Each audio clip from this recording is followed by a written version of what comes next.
Fourth quarter ends. The U.S. Cellular fifth quarter begins. Right here on Pirate Radio, the voice of the Pirate Nation. Aces for Autism, a nonprofit, is here to provide opportunities for individuals with autism and their families. A place of hope, joy, and success. Whether it's helping a child make their first sound or preparing a young adult for vocational opportunities, we provide support where it wasn't available before. You can help us support families by supporting Aces for Autism's Team Together campaign. There are many ways to participate, such as buying a brick or sponsoring a room. To learn more about our state-of-the-art facility, visit acestogether.com. If you missed the Brian Bailey Show, you missed. Matt Maddox is the offensive line coach for East Carolina. They always say defensive backs have to have a short memory and you have to play the next play, but very similar concept there with those offensive linemen. Absolutely. And that's the thing. Never too high, never too low. Especially there in the trenches, you've got to be able to balance that aggression and that intensity, but also being able to maintain some mental clarity. You can't be going through this thing like a meathead and then you just can't think or focus and stuff like that. Tune in Mondays at noon for the Brian Bailey Show, powered by Greenville Utilities, right here on Pirate Radio. The following is an exclusive presentation of Pirate Radio, the voice of the Pirate Nation.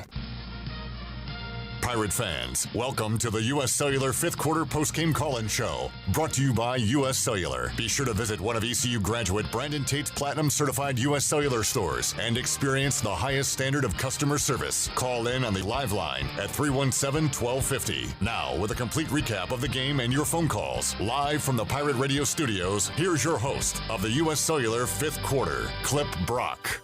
All right, a beatdown in Charlotte today.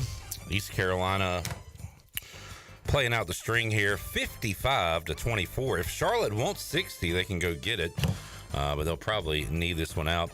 And wrap it up, Pirates embarrassing loss today in Charlotte, and we're going to be here for a while, taking your calls, 317-1250 on the Big Rock Power Sports Live line. Holton Ahlers, Caden Norman here. Holton, your thoughts on this one? I mean, I'm speechless. It's extremely embarrassing. Are we passed as a program, as an athletic program from UNC Charlotte? Like, is that what we're talking about now? We just got embarrassed. And we were joking saying it was their Super Bowl. Well, guess what? They won it. Who cares? Caden Norman, your thoughts? Hey, this is Caden Norman, first-time caller, long-time listener. Hey, just want to say, Clip, thanks for having me. This program, complete dumpster fire.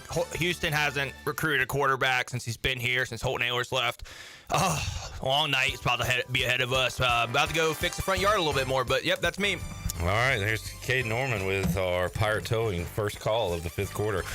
We will get to your real calls. Joe in the upper deck and Niven.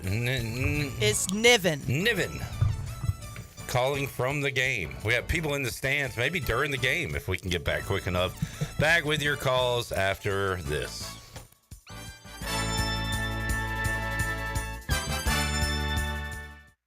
Attention Wings Over lovers. There's a new flavor that is sure to put you in a trance. Introducing the all-new Cajun Voodoo flavor. Try this blend of spices that collide in an explosion of flavor, combining cayenne, sugar, and a hint of magic today. Every bite leaves you craving more, as if entranced by some voodoo spell. And don't forget, Wings Over is open for lunch every day and is open until 3 a.m. on Fridays and Saturdays. So try the new Cajun Voodoo today. Give them a call at 758-9464. Wings Over Greenville, they deliver.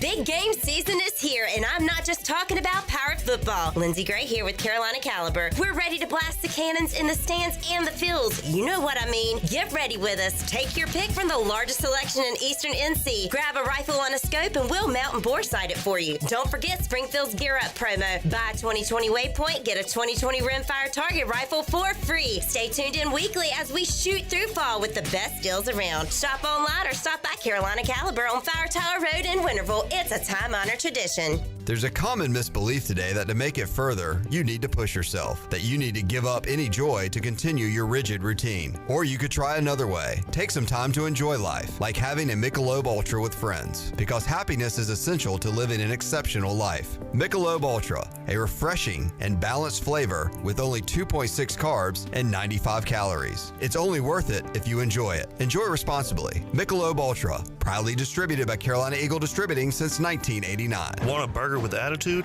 Bad Daddy's Burger Bar is the place to get it. Located just off of Greenville Boulevard in the Public Shopping Center and a short distance away from Downey-Ficklin Stadium, Bad Daddy's has a lineup of chef-inspired burgers, giant chop salads, the famous badass margarita, and a fabulous selection of local craft beers. Get started with Not Your Mama's Deviled Eggs or fried pickles before diving into one of their juicy burgers like the bacon cheeseburger on steroids. Or spice things up with the Heat Wave Burger. People have called their burgers totally insane, but they'll take that as a compliment. Bad Daddy's Burger Bar. Go Pirates! I'm here with Jamie Lane with Carolina Hardscapes and Pools. Jamie, what's new? For starters, we're building our new building out at 5019 Highway 43 South. We've also put together a 10-day pool package. A 10-day pool package? What does that mean? Well, people think pools take a long time, but with this package, we break ground and have you swimming in 10 days. Go to CarolinaHardscapesandPools.com or by calling 364-1201. You can stop by our office on Fire Tower Road. We can make your backyard dreams into a reality with landscaping, patios, fireplaces, and outdoor kitchens. Carolina Hardscapes and Pools. Enjoy the outdoors. Bostic Sugg Furniture's 87th anniversary sale is a pretty big deal, and so are the savings. Shop special anniversary savings on Lazy Boy, Bassett, and Maven, Best, Serta, Helix, Ultra Comfort lift chairs, and more. Special savings on closeout accessories, framed art values to $350, now $69. Buy any table lamp, get a matching one free. And in celebration of our founding in 1937, get local delivery for $19.37 during the 87th anniversary sale at Bostic Sugg Furniture. Pirate football is back, and the only way to dress for game day is to visit UBE or pirateware.com. UBE has all your game day apparel, such as polos, tees, hats, and jerseys. UBE also has all the merchandise to keep your tailgate undefeated. Pirate flags, decals, face tattoos, and more. And for your little pirates, visit our Crow's Nest with Pirate Nation's largest selection of youth apparel. UBE has special hours on Sunday after home games, open from noon till 5. And you can visit pirateware.com anytime. UBE, where every day is game day. The Rick House is Eastern North Carolina's premier restaurant and bourbon authority. Jefferson's, Basil Hayden, Woodford Reserve, and a Midwinter Night's Dram are just a few of the incredible bourbon options. The Rick House features the very best steaks and fresh, made-from-scratch pastas. The Rick House can host your corporate event or special parties in the 3,000-square-foot banquet hall. Join the Rick House for Sunday brunch from 10 a.m. to 2 p.m. and for the wine tastings on the last Friday of every month. The Rick House. This is Carson Wistenhunt, and you're listening to Pirate Radio, the voice of the Pirate Nation.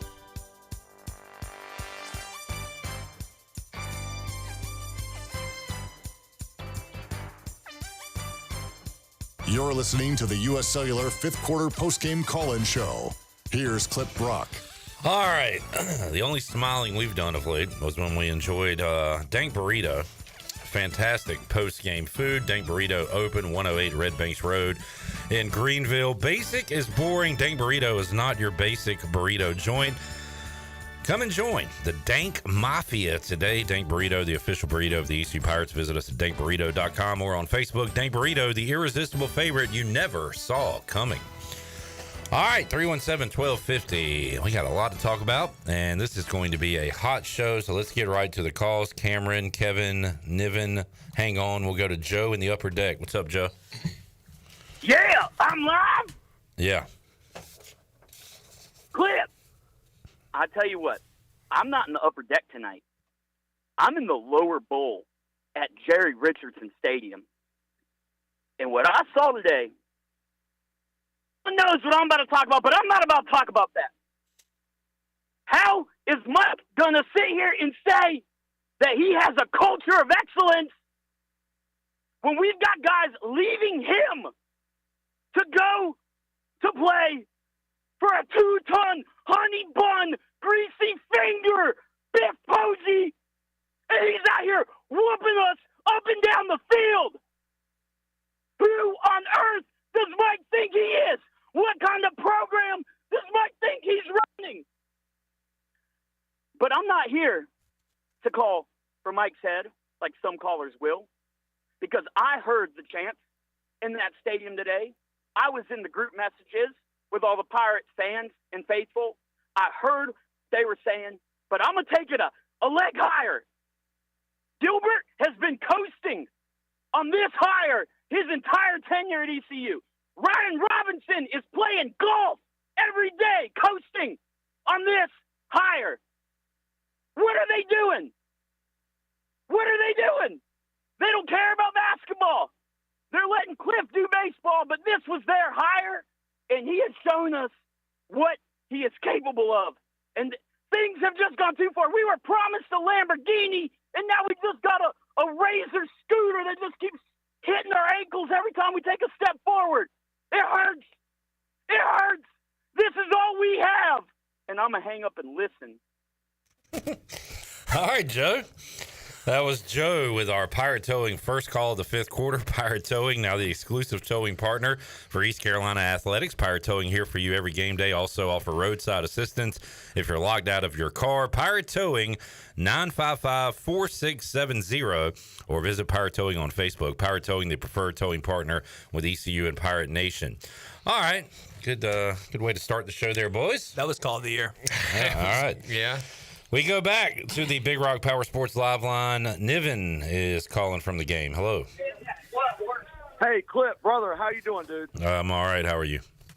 I'm doing about the same as you are, brother. I'm on a bus ride back from UNCC back to Uptown Charlotte, and I about had enough, dude. I about had enough. You tell me when to go, brother. You tell me when to go, dude. Dude, you can hear him in the background, dude. What am I supposed to tell him? Tell me when to go. Tell him when to go. Go, yeah, go ahead. Love you, brother. All right, dude, we've had enough. The Mike Houston charades are over, dude. The politician shit is. Well, now you got to go. All right, Niven had to go. 317-1250. We go to Kevin in Winterville. What's up, Kevin? What's up, guys? First off, Holton, congratulations. Thank you. For the engagement. Thank you. I appreciate it. About the only good news I have tonight. Amen, brother. It was tough to watch. Second year we get beat by a coach who can't afford the sleeves on a shirt, and I've been very patient and a advocate. Hey, Mike Houston will get it done, but I'm think I'm at the point where it's time to let that ship sail. It's hard I know it's hard being a Pirate, but this is rough, and I don't know if we're going to even get the bowl eligibility this year if we're going to play like this. So, y'all have a good night and go Pirates. All right, Kevin. 317-1250. We'll keep the calls rolling. The phone is smoking right now. We go next to Cameron in Goldsboro. What's up, Cameron? What's up, guys? Hey, Cameron. Houston, 27-37 overall, 0-7 versus in-state opponents. It's no wonder you got guys like Omega Blake leaving ECU to go play for Charlotte because he's a freaking bum. Mike Houston has got to go. Holden and Caden, I feel bad for you guys because all the hard work, the blood, sweat, and tears that you put into this program to rebuild it after what Scotty Montgomery did in 2021 and 2022 to have winning seasons, well, guess what? Now that doesn't matter anymore because Mike Houston has completely turned this program back around into the gutter. When you turn a program around, it's supposed to be a 180. Mike Houston has turned it into a 360. Oh, my gosh, guys, this is embarrassing. Charlotte has only been a program since 2013. 2013, and they have surpassed us, not just in football, but in athletics as a whole. What is John Gilbert doing? He's doing nothing. Is he somebody needs to check his bank account. Is he taking all our NIL funds, or is he taking the dang funds from the whatever you call it, like he did at Southern Miss to build this new practice arena, stealing from the poor? What is going on? Oh, and NIL. Speaking on NIL, Team Boneyard, you want us to give money to NIL? Here's a pitch for you. At the next home game, set up whatever you want, booze at the entrance of every entrance of Gowdy-Ficklin Stadium and sell tomatoes for $10, and we can throw all those tomatoes at the field at Mike Houston when he comes out there. Maybe then we'll make some NIL money to pay these players. And for those that want to say not call out the players, any player that's making money on ECU via NIL money should be absolutely ashamed of themselves. It's ridiculous. This is embarrassing. We are a disgrace of a program. We've had the easiest schedule we've ever had, and who knows how long. We lose to App State, lose to Liberty. Guess what, guys? App State is not a good football team. They're probably one of the worst football teams in the Sun Belt. Marshall killed them. This is embarrassing. It's unacceptable. people need to start putting their money where their mouth is, because I don't know why we're giving money to build a practice facility. I don't know why we're giving any money at all. We need to step up as fans to get Mike Houston out of here, to get John Gilbert out of here. This is unacceptable, guys. Ridiculous. And as always, go Pirates. All right, there is Cameron in Goldsboro. Hot calls to start the show tonight, fellas. Yeah, I mean, I agree. I mean, I hate to say it, but I agree with him. I mean, that's embarrassing. I went to the basketball game when ECU basketball played Charlotte, and I left embarrassed then, thinking, is our athletic program getting past in just basketball? We just got bodied by them in football. That's their second year in a row losing to them. I mean, what do we do? We get Biff a Father's Day card because he's our daddy. That is true. No, it is embarrassing. It's highly embarrassing, and we've been high on this program all year. You know, like Cameron just said, App's not the team that we thought they've been the past couple of years. Charlotte is probably one. That was an embarrassing loss. I would say definitely a top 3 embarrassing losses in the last decade. No, I 100% get it. That's actually a good NIL idea, actually. Speaking of embarrassing losses, Alabama better figure something out. They are down 5 to Vanderbilt and just turned it over. So Vandy will get the ball under 10 minutes left to go, up by 5. All right, 317-1250. We'll roll on the U.S. Cellular 5th quarter call-in show when we... Oh, you want to hit one more? All right, let's hit one more. Let's go to David in Gardner up on the Big Rock Power Sports Live line. Hey, David. Dude. What in the world just happened? For the second year in a row, we got beat by a coach that looks like a 1980s WWF pro wrestler named Biff. I mean, this is just insane. I think one good thing that might have come out of today's game is everybody's now on board. Oh, hold on. I got to go. All right. Thanks for calling. Hope everything's all right over there.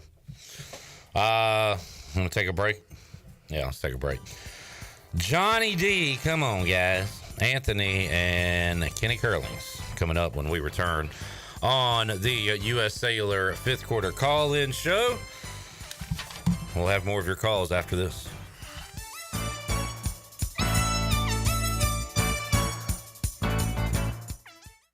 Greenville's hometown pizzeria is Cucinella's. Cucinella's has 2 locations with great options for lunch, dinner, takeout, and they now offer catering. Dine in for lunch with a slice, salad, and a drink with a friend, or stop by after work and grab a beer or glass of wine while you wait for your to-go order. The best pizza, grinders, salads, and homemade Italian ice is at Cucinella's. Cucinella's Midtown across from Best Buy, downtown across from Sup Dogs, and on Facebook and Instagram. Cucinella's, serving handcrafted pizza since 1932. Come taste the difference. Pizza just goes better with Pepsi Zero Sugar. Pizza. Thank you. But don't take our word for it. In fact, don't take any words for it.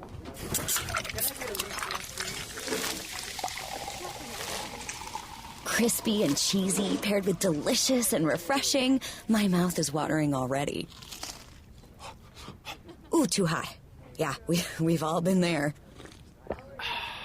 Every bite is better with Pepsi. This is Brian Harris with 360 Golf Carts, Pitt County's go-to shop for all things golf carts. We have E-Z-Go, club car, and utility carts to choose from. Whether it's for the beach, riding around the neighborhood, or working in the yard, 360 Golf Carts has the perfect ride for you. If you have issues with your current cart, take it by my shop for an expert's diagnosis. From parts to sales to service, we have you covered. We will even deliver right to you. So come see me, Brian Harris, on Highway 43, just past D.H. Conley High School. 360 Golf Carts, Pirates supporting Pirates. Do you have any real estate questions about buying or selling residential or commercial properties? Are you curious about this current real estate market? Do you need a property manager for all your rental houses? This is proud ECU alum Scott Harris with Harris Real Estate Group, and I would love to help answer every question you have and show you a real estate experience that will be memorable and enjoyable. Every step of the way, I'm here to make your dreams a stress-free reality. Call me today at 347-1857. That's 347-1857. Go Pirates! Hey Pirate Nation, this is Rhonda from Russell's Clothing in downtown Washington. Fall weather is coming and we're ready for some Pirate football. Russell's has a long history of dressing Pirate fans, both men and women. For the men, we offer both logoed and non-logoed from Peter Millar, Johnny O, and Smathers and Branson. Our ladies love Tyler Bowe, Emily McCarthy, and Never a Wallflower for game day. Join us in wishing the Pirates a healthy and successful season. And remember, for all your game day needs, shop Russell's in downtown Washington. Go Pirates! The Holistic Company in downtown Greenville is a family-owned and operated business offering hemp-derived products such as tinctures, topicals, raw flour, skincare products, and more. They even have a drink menu including infused mocktails and frozen lemonade with a variety of flavors to choose from. At the Holistic Company, they pride themselves in offering true education about the hemp plant and its abundant benefits. So stop by 501 Evans Street, just a few doors down from Pirate Radio, to get informed and try the array of products today. While you're sleeping, our whole hogs are slow cooking over wood to create that bite that Eastern North Carolina is known for. I'm Sam Jones, and for more than 3 generations, my folks have been the torchbearers for what whole hog barbecue is supposed to be. At Sam Jones, you'll find plenty of smoke, but no mirrors. Everything, and I mean everything, is made fresh daily, including our sides, sweets, and sauces. Come on over and see us at Sam Jones Barbecue, and I bet you'll be able to taste our passion in just one bite. Sam Jones Barbecue, Fire Tower Road. Do life stresses have you feeling exhausted? Do your golf, tennis, and workouts have your body aching? If so, K-Ross Float and Wellness Studio has your solution. Come visit us on 2800 East 10th Street and try our services like our Float Therapy, which is a private pool containing a saturated solution of Epsom salt that allows you to float effortlessly for ultimate relaxation and therapy. At K-Ross Wellness Studio, we also have an infrared, sauna, cold plunge, and salt halo therapy that will leave your body feeling relaxed and healed. Contact us today at krossfloats.com. K-Ross Floats and Wellness Studio. Restful intentions. Pirate Radio. And I can promise you, we are going to be a hard-nosed, physical, fundamentally sound, disciplined football team. We're going to compete and go toe-to-toe with anybody we match up against. But that's going to be our mentality year-round. The voice of the Pirate Nation.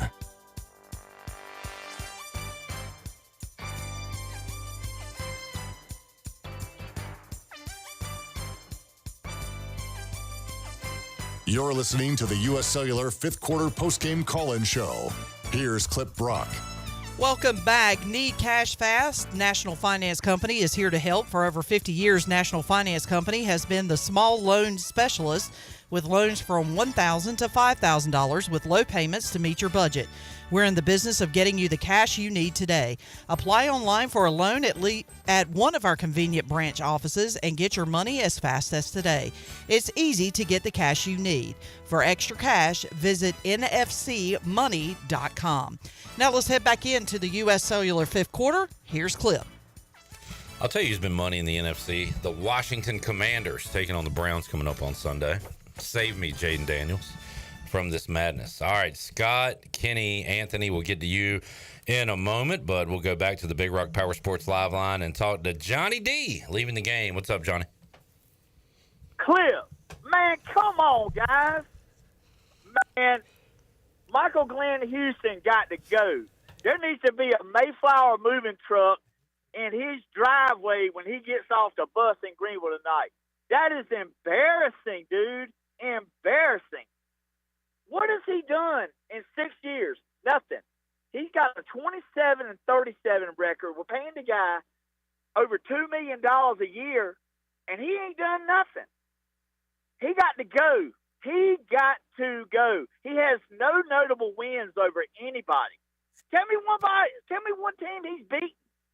Garcia is terrible, as Charles Barkley would say. What is he, number one in the NCAA quarterbacks for interceptions? Terrible. Man, come on, guys. Look, they look undisciplined. They look like Russ McNeil's guys back in the day where he would love them up. All these penalties, just stupid penalties. We are the laughingstock of the AAC. You talk about expansion? The Big 12, whatever, they don't want us. Dude, we can't even win in our conference. First year here, 5th in the AAC. Second year, tied for 8th. Third year, tied for 3rd. Fourth year, tied for 6th. Fifth year, tied for 13th.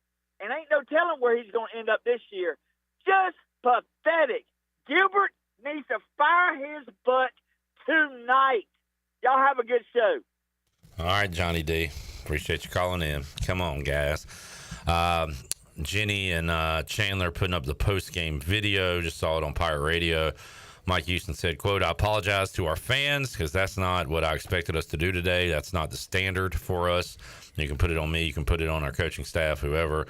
But I'm the head coach. I'm responsible for our performance. That's not what we wanted to be, and I'm not going to do it.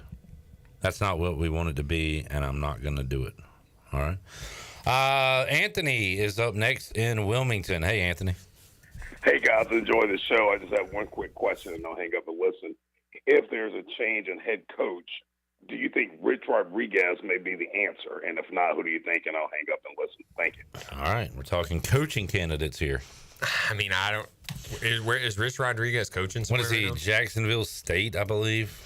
I don't think. I mean, we might even take a look at him, but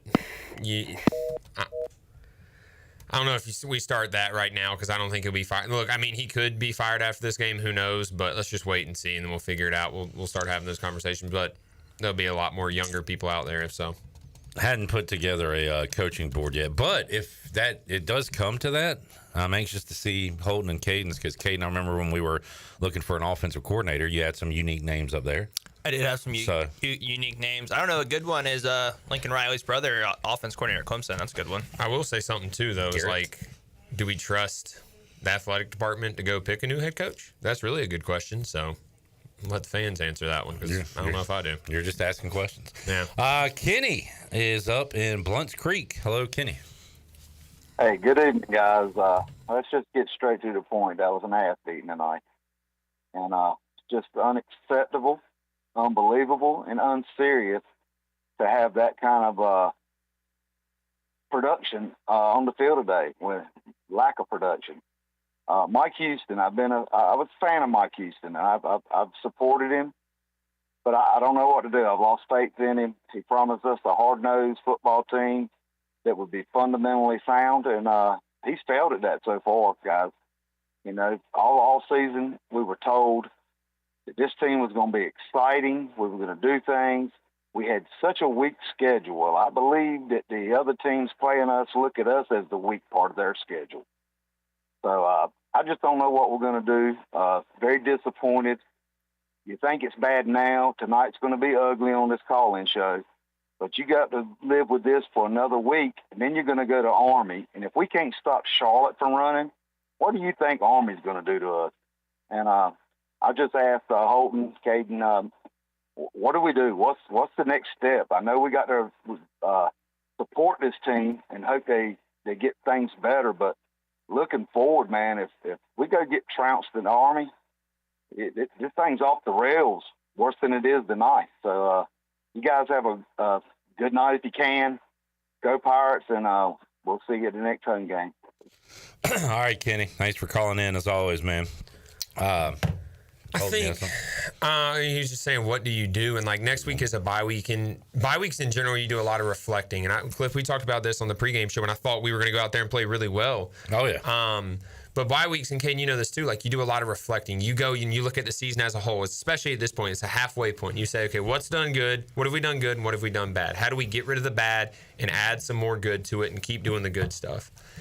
I think you do extra reflecting now, clearly, in the program. You do it within. Like, each player also has to. I told you before we started this, is like, in that locker room, doesn't need to be any sad, mopey anything. There needs to be people in that locker room that are pissed off. There needs to be a lot of screaming in that locker room if you want this program, if you want this team to change and play better. Because that was embarrassing. You can't be sad. If you're sad, then you might as well just give up. You got to be actually mad that you just got embarrassed. That makes me mad. I mean, and I've been in part of locker rooms like that before, and it starts with the top, and I'm not going to sit here and say Coach Houston. I'm talking about the very top. You start with the chancellor, then you go to the AD, and then it just works its way down. So, I mean, as an athletic program as a whole, I would like to take a whole look at all of it, not just football. 317-1250. Let's get one more before we take a break. We go to Scott leaving the game. Hello, Scott. Hey, guys. This is Scott and Zach. We are leaving Concord as we speak. We were in section 105. We are beyond frustrated with this game. We were beating every facet of the game. Special teams, kickoff returns, offense, defense, you name it. We are beyond frustrated. East Carolina's about passion, pride, tradition. I know I sound like Ruffin McNeil, but that's what this university represents. And it's just, I feel like it's time for a change. Coach Houston's a great guy. You know, we've given it a whirl. It's just not a good fit. We should be the cream of the crop in the AAC. I'm going to leave it on a positive note. I did meet the Chan man tonight. Awesome guy. I got to meet him. I got to meet a celebrity, and I appreciate that. That was the lone bright spot of today. Glad Chandler could bring a little joy into your life there, Scott. Appreciate the call. Have a good one, man. There is Scott. One thing he did say, I was thinking about it on the way over here. You hear about that was a good team win. That was a team loss. Offense, defense, special teams. We did have the late kick return, I guess, for a touchdown. But that was across the board, butt whipping all faces.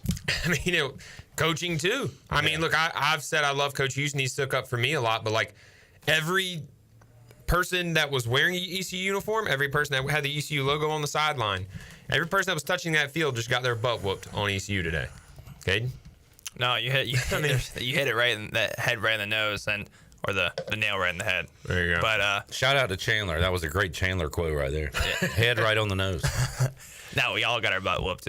That's just flat out what it was. It was a bad. I did yard work. That's how bad it was. Yeah, Caden had to step aside. And then Jarrett, Caden, and I, and Holden a little bit, enjoyed our dank burrito and didn't even watch the fourth quarter. Yeah. Actually, I'll say this for you Pirate fans out there, full disclosure.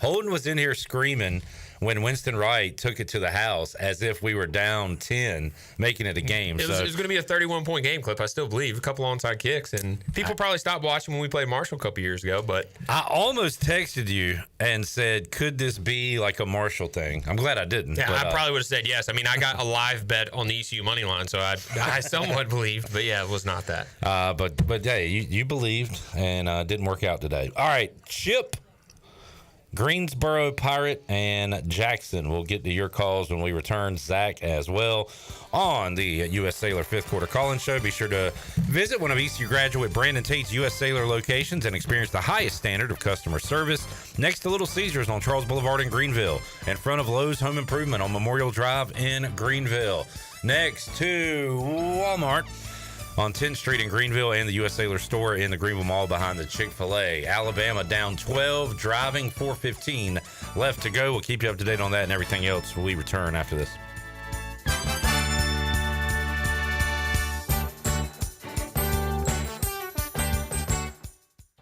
Do you ever talk to yourself about where to eat today, and then you hear Warren's hot dogs? Then you're thinking, yeah, 2 hot dogs, chips, and a drink for $7.50 would be awesome. Warren's hot dogs. And maybe some homemade lemonade, perhaps a pizza or a sub, and definitely an apple or peach turnover. Warren's hot dogs. Don't overthink where to eat today. Go to Warren's Hot Dogs in Greenville across from Ron Ayers, or in Chocowinity next to the fire station. Warren's Hot Dogs, serving the Pirate Nation since 1991. Go Pirates! East Coast Grading and Utilities is your source for clearing, hauling dirt, and concrete work. East Coast Grading and Utilities handles all sewer and water issues as well. I'm David Vaughn. Whether putting in a new subdivision or helping you with any and all of your drainage problems, I can get the job done. Call me at 531-7494. No job is too big or too small. East Coast Grading and Utilities. Friends helping friends. 531-7494 for East Coast Grading and Utilities. Take a hit from a 300-pound linebacker, and you better be wearing pads. Take a hit on the road, and you better have good auto coverage. When you've got North Carolina Farm Bureau Auto Insurance, you've got the best local agents ready to help you bounce back. If you don't, well, you'll probably play football without a helmet, too. This is proud ECU graduate and former baseball player Brandon Manning. Give me a call today, and let's talk about your insurance coverage and about the Pirates. Call 531-1812 and go Pirates. There have been many changes in the automotive world. At Phelps Chevrolet, the Phelps boys are here to take care of you. Mike, Daryl, and 4 of Mr. Phelps' grandsons, Wade, West, Allen, and Clay. You see, things at Phelps remain the same. The Phelps team has served Eastern North Carolina for over 50 years. We make your visit easy and fun. We are your neighbors, and that's what neighbors do. Phelps Chevrolet in Greenville. Like Mr. Phelps' great-granddaughter says, come in and get you one. Find new roads with Chevrolet at PhelpsChevrolet.com. Slow ruins everything, so why not pay less for fast? U.S. Cellular's home internet gives you the speed you need for just $39.99 per month when bundled with a wireless plan with a 3-year price lock guarantee. Get fast 5G home internet made simple. U.S. Cellular, built for us. Terms apply. See uscellular.com for details. This is Brandon Tate, owner and operator of Atlantic Wireless, an authorized agent for U.S. Cellular since 1997. Visit AtlanticWireless.com to find a store near you. We go beyond the call. Ahoy there, mateys! It's Captain Jack Spare of R&R Tire Express, your local tire and wheel shop in Greenville, offering affordable, easy payment options for easy ownership. Savvy? Our customers love our treasure of tires and wheels, easy payment options, and customer care package too. To learn more about R&R, stop by 3920 US 264 or rnrtires.com. There's more to fall than just Pirate football. It's also a great time to list your home for sale with ENC Pirate Realty Allen Tate. Why should you list your house for sale in the fall? Greenville business is booming. Greenville is growing fast, and new businesses are setting up shop all around the area. That means new employees and managers relocating to the community, and they need quality homes now. Visit our website, encpiraterealty.com, to connect with our experienced team of agents. Go Pirates! Are you tired of the same old fast food routine? Shake things up for lunch and dinner at Clean Eats Cafe. We've cracked the code to make healthy dining tasty and affordable. Whether it's a power lunch or a family dinner, we've got you covered. Sit down in our cafe for a brainstorming session or catch up with friends. Even stop in after a workout for protein smoothies or a protein iced coffee. Our atmosphere is welcoming and our food is fresh. All for about the same price as fast food. It's time to ditch the drive-thru and feast on flavor at Clean Eats Cafe, Red Banks Road in Arlington Village. This is Dale Murphy, two-time National League MVP and number 3 with the Atlanta Braves. And you're listening to Pirate Radio, the voice of the Pirate Nation.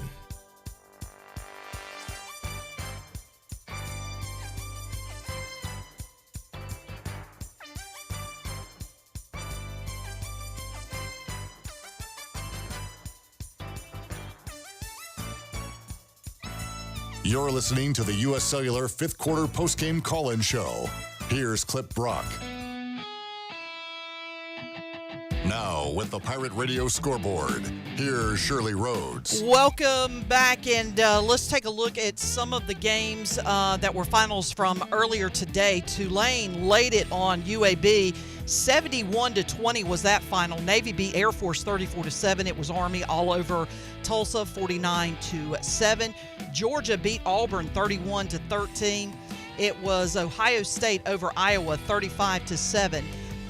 With about, SMU defeated Louisville 34-27, and it was Penn State over UCLA 27-11. Games going on right now of interest, and that is number 1 Alabama is trailing Vanderbilt right now 40-28 is that score with 3:51 left to go in that game. Bama scored. And Ole Miss leads South Carolina 27-3. What did you say, Clip? Bama scored. Oh, Bama just scored? 40-35, 246. Okay. All right. Well, so much for that. Anyway, that's your Buccaneer Music Hall Scoreboard brought to you by The Buck. It is your beacon of music for in the land of pirates, and they're open 7 days a week, noon until 2 a.m., and they have live music every single night. And don't forget Sunday Fun Day either. You can kick off your day at The Buck with 18 TVs, so you don't miss a single game. They have the largest 4K screen, projection screen in Greenville, and and every Sunday at 5 o'clock you can win a jersey. They do a jersey giveaway every Sunday at 5 o'clock, so you can score every Sunday at The Buck. Now let's head back into the U.S. Cellular 5th quarter. Here's Clip. I'll be there Monday night sports trivia, and our jersey giveaway begins this Monday night. You'll be able to win an NFL jersey at sports trivia Sunday and Monday at the Buccaneer Music Hall. All right, for those of you who plan on calling in, we have an issue right now where you cannot hear while you're on hold. Shirley is trying to get that fixed, but just be aware of it. Zach, Chip, Greensboro Pirate, we'll get to you right now. We'll go to Jackson in Greenville. Hey, Jackson. Hey, Cliff, how you doing? All right, what's up? Well, look, here, too many people calling in. And Houston needs to go. Houston needs to go. Look, they forget Houston led us, to an 8-4 season, 2 years ago with Holton when they won that. They also won a bowl game. You know, we have potential to do that every year and even better. But it doesn't also all fall under. He's also got an OC and a DC under him that are, running the plays too. So, I mean, they are getting used to a new offense, but it's hard when we three and out, and the defense is. Our defense was a top 15 in the country run defense. Probably changed now, but our offense has got to step up, and it doesn't help when you throw in a quarterback who was, again on the practice squad at Missouri and led the country and leads the country in turnovers. Take away his fumbles, he still leads the country in interceptions in the turnover category. So, when they're going three and out, and tiring the defense, the games you need them to step up like today, it's just not going to happen because offense can't produce. But Houston needs to go. I think people just need to calm down with that because we have potential to do what we did 2 years ago to be a successful program, but some changes need to happen, and it doesn't all fall under him. But, I don't know. Defense didn't step up today, and neither did the offense. And, when Hauser did come in, he converted our only third down. We were, 0 for 6. He came in and got it, and we need to stop running the ball up the middle. When you bounce it outside, that's when we scored and made it 24. Start going to the outside. You got the speed to do it. Maybe change it up. They're still getting used to a new offense, but we can't keep going three and out, and tiring out the defense. You have a really good defense. Just it's hard for them to show it sometimes. All right, Jackson. Thanks for the call. 317-1250. I will say this. I was shocked at the defensive effort today because even in our struggles, we have had a solid defense. That was not the case today. Yeah, me too. And look, I tweeted it like it looks like the game plan is the App State game plan to let the offense just go do whatever they're going to do fast and then hold the ball when the opposing team is on offense, when ECU's on defense, and just hold the ball, go score points. It looks like we're giving up big runs now. I mean, we couldn't stop anything today. So, that's going to be the game plan going forward until we can beat it. And shocker, we play Army when we come back. You know who's going to hold the ball and them. So, got to figure out a way to beat them. 317-1250. Greensboro Pirate is in, you guessed it, Greensboro. Hello. Hey, guys. How you doing tonight? All right. How are you? We're making the sad drive back up 85 to Greensboro. It was it's just a tough loss on all sides of the ball. And I do want to say, Holton, we really appreciate you. A few weekends ago, you were so gracious. When you came through our tailgate area, you took pictures with the family. Thank you for doing that. It was before you popped the big question, so congratulations on your engagement. Of course, man. Appreciate it. Yeah, man. So, yeah, we're gluttons for punishment, man. We went up to the Liberty game. We hung out at that stadium through the whole thing and watched to the bitter end. And what a tough pill to swallow for that one. For this game, we came down with the four of us and my two teenage boys, and we had a great crowd. I don't know if you hear it on your end and saw it. What a great crowd in that corner of that end zone. We were into it, so we couldn't chalk it up that it was a hostile environment. We had enough Pirates there really behind the team. The team just flat out had nothing in them. I don't remember getting excited about anything in particular except like, oh my God, we're going to lose this. And I had a glimmer of hope there. I thought we were going to come back, and it was just a gut punch. And I didn't have my finest moment. I was down there on the wall near the team, and I saw that offensive line come off the field, and I looked them in the eye, and I don't know if they heard me or not, but I was at my wit's end, and my teenage boy, 16-year-old, was standing next to me. And I shouted out to him. I said, if you're going to block anybody tonight, block Mike Houston from getting on that bus. Keep him in. I did. I said it. Not proud of it. I said it. Now, a little background, real quick, a little background. I didn't go to ECU. I didn't know who ECU was. I'm married into it. We've been season ticket holders for 25 years. We drive from Greensboro for every game. We have 3 kids. We have a daughter there now. I bleed purple. And I thought about it. I'm like, you know what? This is embarrassing for them, but I am speaking my mind. I've seen enough. It is time to make a decision. 6 years into this is not working.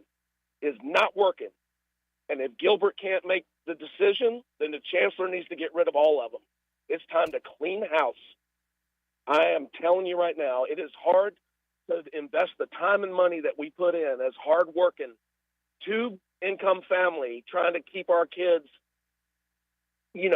set and take care of them and to devote the amount of money and time we do into this program and to settle for this.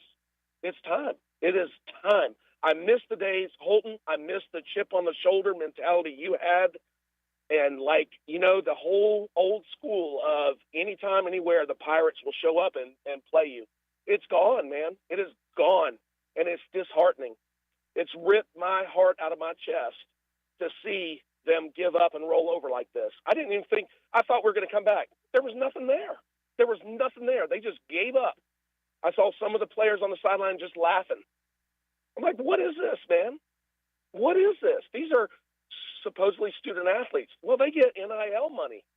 I just think in this era of football, we have gotten passed over by App State, UNC Charlotte, Liberty, who has deep pockets, I'll give you that. But it's inexcusable. And I'm sorry to go off like this. I'm a first-time caller. I've listened to your show forever, and I finally decided tonight, and my voice is gone, man. I had to call in. So I thank you guys for what you do. I'm going to hang up and listen to the rest of the show. Thank you. All right, Greensboro Pirate fed up. Good call. I think you speak for a lot of people as far as just being fed up with it and just wondering where the Pirates of yesteryear are with the chip and all that stuff. Well, I think that's what that call literally is what Pirate Nation is. It's just emotional people who care about it so much that literally when we lose, people get emotional, and that's what makes ECU so special. And that's where it's why aren't we I hate to say it, but why aren't we the top G5 school? That's what going into this year we were we genuinely, Cade, me and you played football. Have played a lot of football, seen a lot of football. We genuinely thought with our schedule we could be one of the top G5 schools this year and possibly make the playoff. Do we look crazy now? Look, I get it. But the schedule, if you look at it on paper, before this game, we were going to be favored in the last 6 out of 8 games. And now, I don't know what the season's going to look like now, but it's that's what sucks, man, is people expect so much because so many people care. Well, a lot of people care around here. Nobody's going to care about it nationally because everybody's going to be talking about Vanderbilt beating #1 Alabama. That is about to happen. Some knees are going to take place, and Vandy is going to upset #1. Wow. All right, 317-1250. We go to Chip in Greenville. What's up, Chip? Hey, guys. How's it going? All right. I don't think there's any point in jumping on the players, jumping on the coaches. We all know they need to play better, and the coaching needs to be better. But question really is for Holton. Holton, I've seen a couple times after games this year, Gilbert's name got brought up, and you adamantly started shaking your head up and down that, something possibly needed to be addressed there. Just wondering if you could elaborate some thoughts on above the coaching tier, kind of what needs to be, your opinions are there, what needs to be done or what's not being done. I'll hang up and listen. Yeah, and Caden can kind of talk about this too, but just being around ECU athletics, it's a lot more than, there's a lot more going on than just Coach Houston. I promise you that. And I'm big on just saying, if you're going to hold people accountable, then hold everyone accountable. Look, the athletes now are getting paid. They can be held accountable. The players, even when I was playing, I got held accountable at times. Then hold the coaches accountable. But don't stop there. Hold everyone accountable. Look, the athletic department covers athletics. Coach Houston didn't hire himself. All the coaches in place are here for a reason because we believed that they were the right guys. And look, they still might be. This is a crappy loss. I get it. But I'm just saying, let's hold everyone accountable. Let's look at it. It's bye week next week. Us as fans, ECU football, the players, the coaches, and then the athletic department too. Let's take a look at the whole thing because we just got outplayed by UNC Charlotte. We got outplayed by them in basketball, went to that game and told you how embarrassing it was when I was leaving. I'd imagine these fans calling in now that are leaving the Charlotte game are quite embarrassed. Watching it from home, I'm embarrassed. So, yeah, I mean, you don't get beat by a team like that and just think it's okay. I think everyone should be held accountable. At least take a look at themselves in the mirror and say, am I doing what's good for the university? Am I doing good for ECU football? Because if not, then some people do need to step aside. The people who care about it, I know Coach Houston cares at least, because Clip just read off what he said. He said, blame it on me. Do not blame anyone else. Blame it on me. I'm the head coach. And I'm not saying he's doing the best job in the world, but he's at least saying, call in and say it's about me. Talk about me. Don't talk about anyone else. And has anyone in the athletic department said a word other than him? That's my question. All right, Chip, anything? Nope, he's gone. All right, we move on. 317-1250 to Zach and Dunn. Hey, Zach. Hey, guys. At this point, I mean, we're 6 games in. We are where we are at this point. On top of that, it's the 6th season. Anybody who doesn't want to open their eyes and see the tendencies and the shortfalls of this team and this program, there's just no helping you.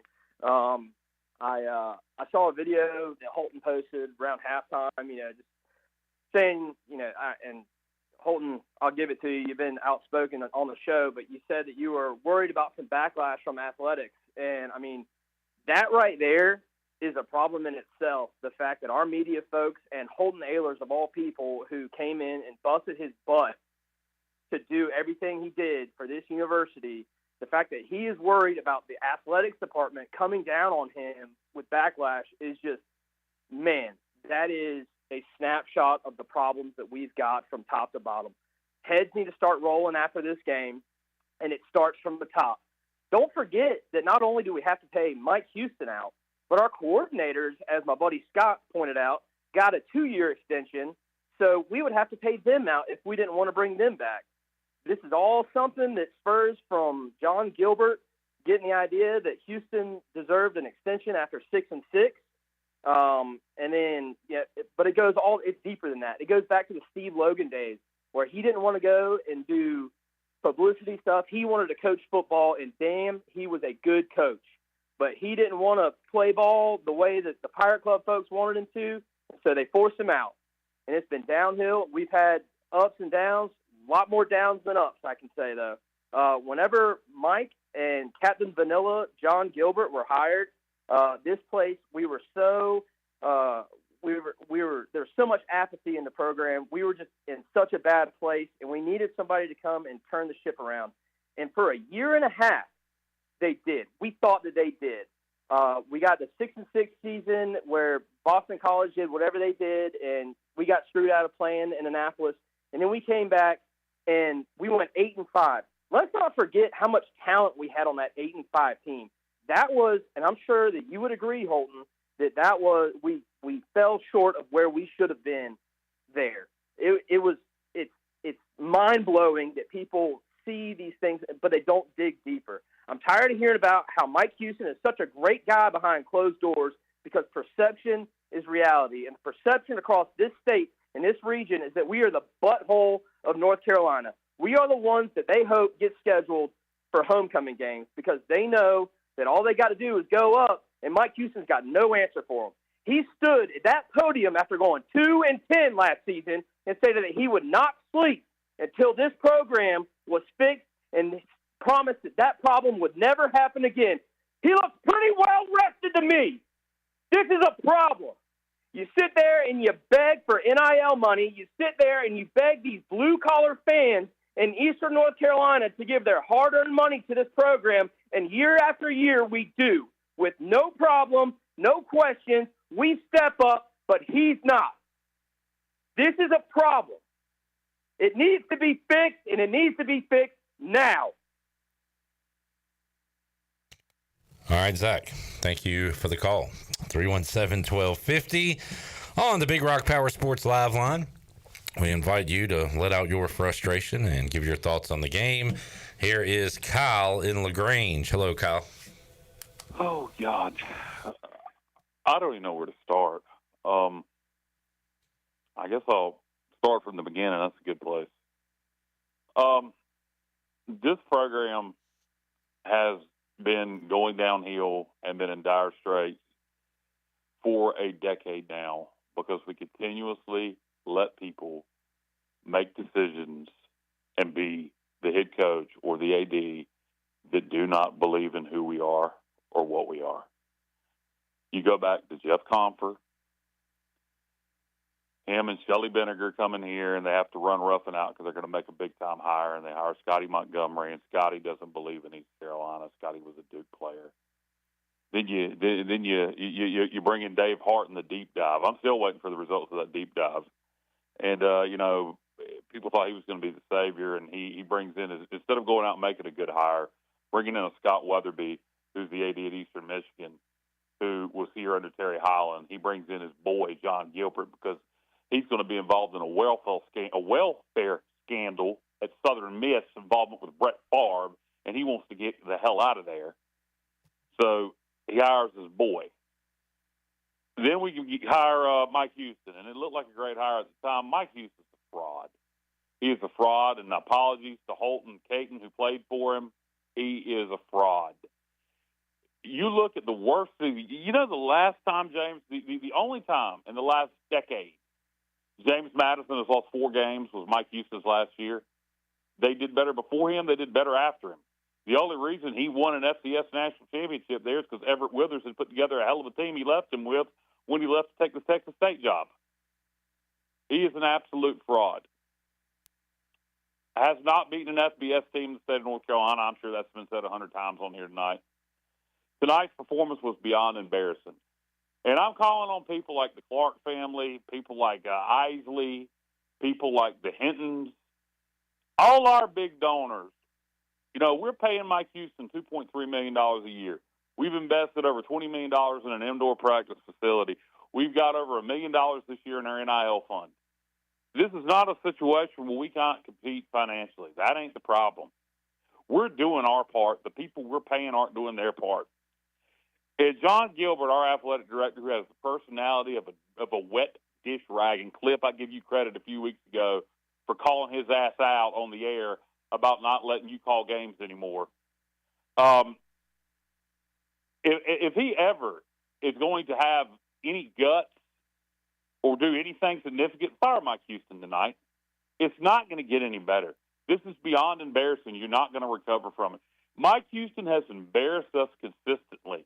We have been blown out in Charlotte. We lost to a bad Appalachian State team this year. We are no better this year than we were last year. And I kept saying last year, fire him then. And I was willing to give him another year since we, kept him on. And was optimistic, tried to be optimistic. But the optimism's gone. We are staring 3-9 in the face. What I'd do if it were me, I'd fire him tonight. Shank's still on staff. Shank believes in who we are and what we are. Make Shank interim head coach. You got your coordinators, your position coaches in place, and just finish out the year and start working on your next hire, and you better get the hire right.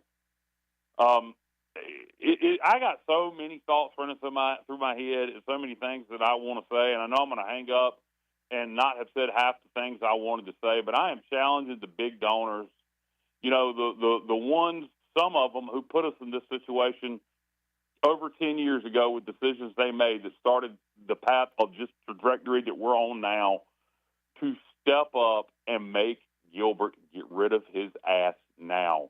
He has got to go. It is not going to get any better. Somebody please explain to me what happened now. What happened today? I can't even talk. It's bad when I can't talk right. I don't understand. I don't understand what happened. I know part of it is we wouldn't accept the fact that Charlotte's a rival. Well, Charlotte accepts the fact that we're a rival. I don't know why so many people thought we were so much more talented than Charlotte. We're not. We're not. We went in there, and they beat our ass.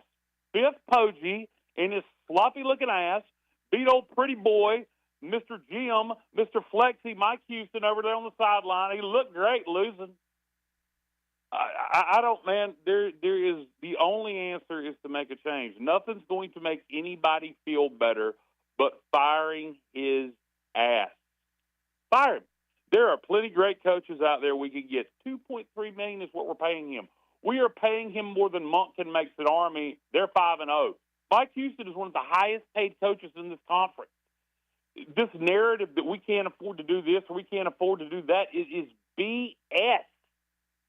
Make a change. Make a change. There's no need to wait. I can tell you the results at the end of the season. At best, somehow, we would go 6-6, and nobody's going to be happy with that, with a loss to Charlotte. And I don't think we'll do that. I'm not sure we'll win a game the rest of the year. Army's going to put 80 points on it. With the way they control the ball and how fast we go 3 and out on offense, and that's another thing. Mike Houston had the opportunity to hire Chad Morris. Chad Morris, the former head coach at SMU, the former head coach at Arkansas, former offensive coordinator at Clemson, the passing game coordinator at the best offense in the Sun Belt right now, Texas State, and he didn't hire him. Why? Because he has to be the man. He can't stand to have anybody challenge him, so he went and hired an inexperienced offensive coordinator named John David Baker because he knew he could have control over, and it's going to cost him his friggin' job. He could have had Chad Morris, who has been a head coach, been a successful OC, but he wouldn't make the hire because he has to have a bunch of yes men. Mike Houston has to go. Gilbert is a gutless wonder with no personality. Somebody is going to have to twist his arm to make him make the decision, but there's no need to wait to the end of the year. We have an off week. Again, I'll repeat it again. Big donors step up. You've given all this money so he can make $2.3 million. You've given all this money to the indoor practice facility. You've given all this money to NIL. Make Gilbert make a change. Let Shank be the interim head coach. He's still on staff. He believes in us. Let all the assistant coaches keep their positions, and let's work on it now on who we're going to hire. Get a jump on it. There's no need to wait. Do it now.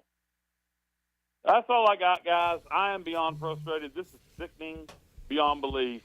And I guess go Pirates. All right. There he is, Kyle LaGrange. He has points. He makes plenty of good points. And sitting here all day and everyone's, who to hold accountable. I agree with people. Pirate Nation wants to win now. That was one of the most embarrassing losses I've seen in a long time, like I said before. And who do you got to look at who's in charge. I get the Gilbert thing, but you also got to look at who's in charge. So if you're in business, you got to call out the CEO always gets called out if it's a poor results. So I know I have a level of respect for Houston, but I will call him out. Ever since Holton Ahlers, he hasn't recruited a good quarterback or had any good quarterbacks. Recruit me. Well, I said outside. Oh, yeah. After Holton Ahlers. The last year, we knew we had not bad, but we knew we didn't have a true quarterback coming in after. We knew the concerns there. And then this year, the quarterback woes are bad. They're really bad. So, and then the OC, I agree 100% with what the caller said. I would have went with the experienced OC. You see now, everyone harped on Donnie. They harped on Donnie. I totally get it. But, this year, we can move the ball. We can't score. And we get off the field and 3 and outs. We go fast, though, Caden. So we go fast. But the thing was, if you know it's a year that we have to win and have to win now, I agree. You don't bring in an experience. You bring you bring in an experienced OC. And then last thought on that call, if they were to make a change, I love Coach Shank. You don't give Shank the interim job. Shank. I would give Blake Harrell. Because the guys will believe in Blake Harrell, and Blake Harrell is probably one of the coaches in that locker room that I know that can bring the freaking juice. I almost dropped an F-bomb, but it can bring the freaking juice right there. I know. But I totally get that last call. And so just some thoughts that were going through my head this whole night. So. All right, Jackie, Leah, Michael, Cheezel, hang on. We'll get to your calls when we return. U.S. Cellular 5th quarter call-in show. Back with more after this.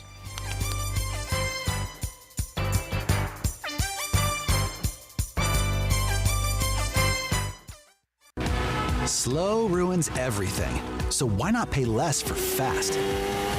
U.S. Cellular's home internet gives you the speed you need for just $39.99 per month when bundled with a wireless plan with a 3-year price lock guarantee.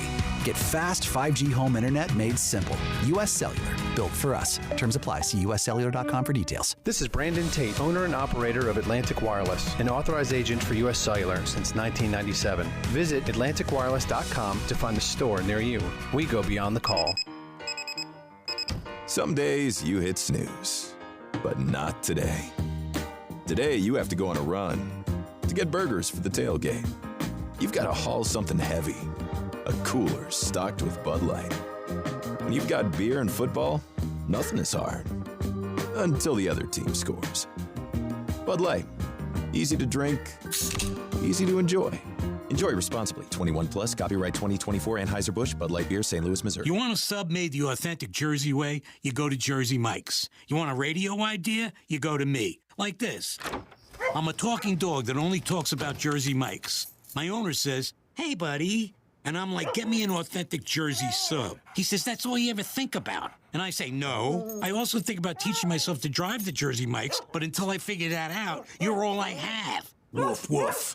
Made the authentic Jersey way since 1956. Jersey Mike's, a sub above. This is Trey Hayes with Advanced Moving and Storage. Advanced Moving and Storage is here to help you have the best move ever. Advanced Moving and Storage is dedicated to making sure you get everything you need on your next move, no matter how large or small, whether you're local, in-state, or out-of-state. Our courteous and experienced personnel is ready to help. Call Advanced Moving and Storage today at 252-321-3200. If you want to remove stress from your next move, use the moving company the Pirates use. Advanced Moving and Storage.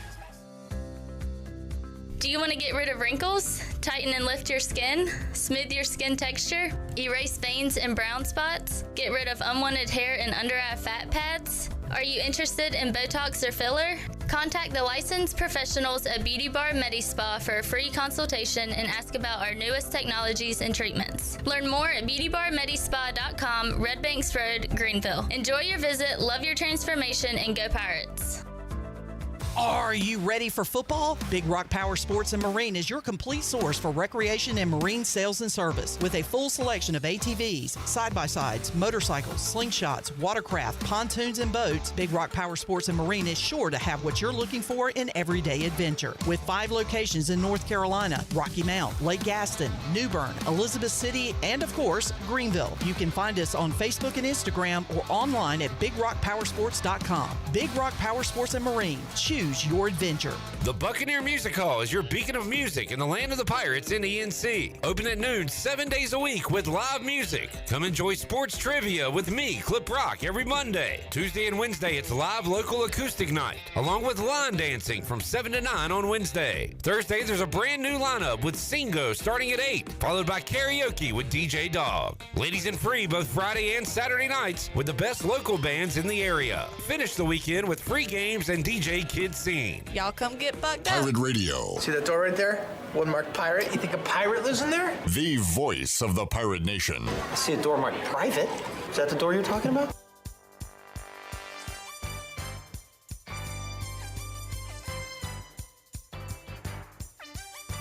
You're listening to the U.S. Cellular 5th Quarter Postgame Call-In Show. Here's Clip Brock. Welcome back. Pirate Radio is excited to announce that Inky Johnson will be the 2025 Leadership Luncheon speaker on Monday, March 17th. Inky is one of the most highly sought-after speakers in the world. Some of his clients include Chick-fil-A, State Farm, AT&T, the University of Alabama, the University of Texas, New York Knicks, New England Patriots, Baltimore Ravens, and Atlanta Braves. For sponsorship information, please call Mark Alexander at 252-327-2173 or Mark at pirateradio1250.com. Now let's head back in to the U.S. Cellular 5th quarter. Here's Clip Brock. All right, back with you on the U.S. Cellular 5th quarter call-in show. Got the night window of games going. Florida State gets in the end zone. What is that, 17-7 about to be, I believe, in Tallahassee with Clemson in the lead. Washington leading Michigan. UCF, Florida scoreless, and Arkansas kicks a field goal. They lead Tennessee 3-0. Buccaneer Music Hall Scoreboard presented by the Buck. All right, hot show tonight. Let's keep it rolling. We got Jackie, Liam, Michael hanging on. Let's go to Cheezel in Ocean City. What's up, Cheezel?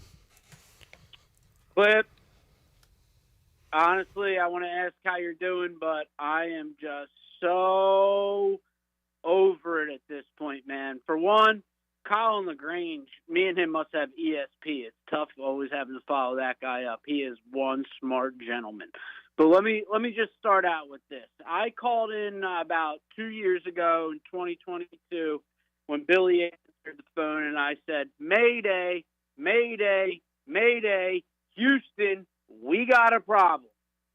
and nobody wanted to listen. Okay, I want to read something to you real quick that I got from an individual that was a James Madison graduate after, we were going back and talking about Mike Houston's accolades that he had there after the Citadel. And he said, our AD knew exactly who to hire and when. He's not only a coach, he's not the only coach to have microwave success at JMU and then not do as well in other positions. His predecessor had the same fate. JMU isn't a one coach or one player. It's a program. So we are not surprised that the ball has still continued to roll here for the Dukes. Well, if you look at all these other coaches that have decided to go ahead and leave JMU and go to other programs, none of them have been successful. Now, when it comes to Gilbert and making the firing of Mike Houston today, I will go ahead and say I've made this claim multiple times.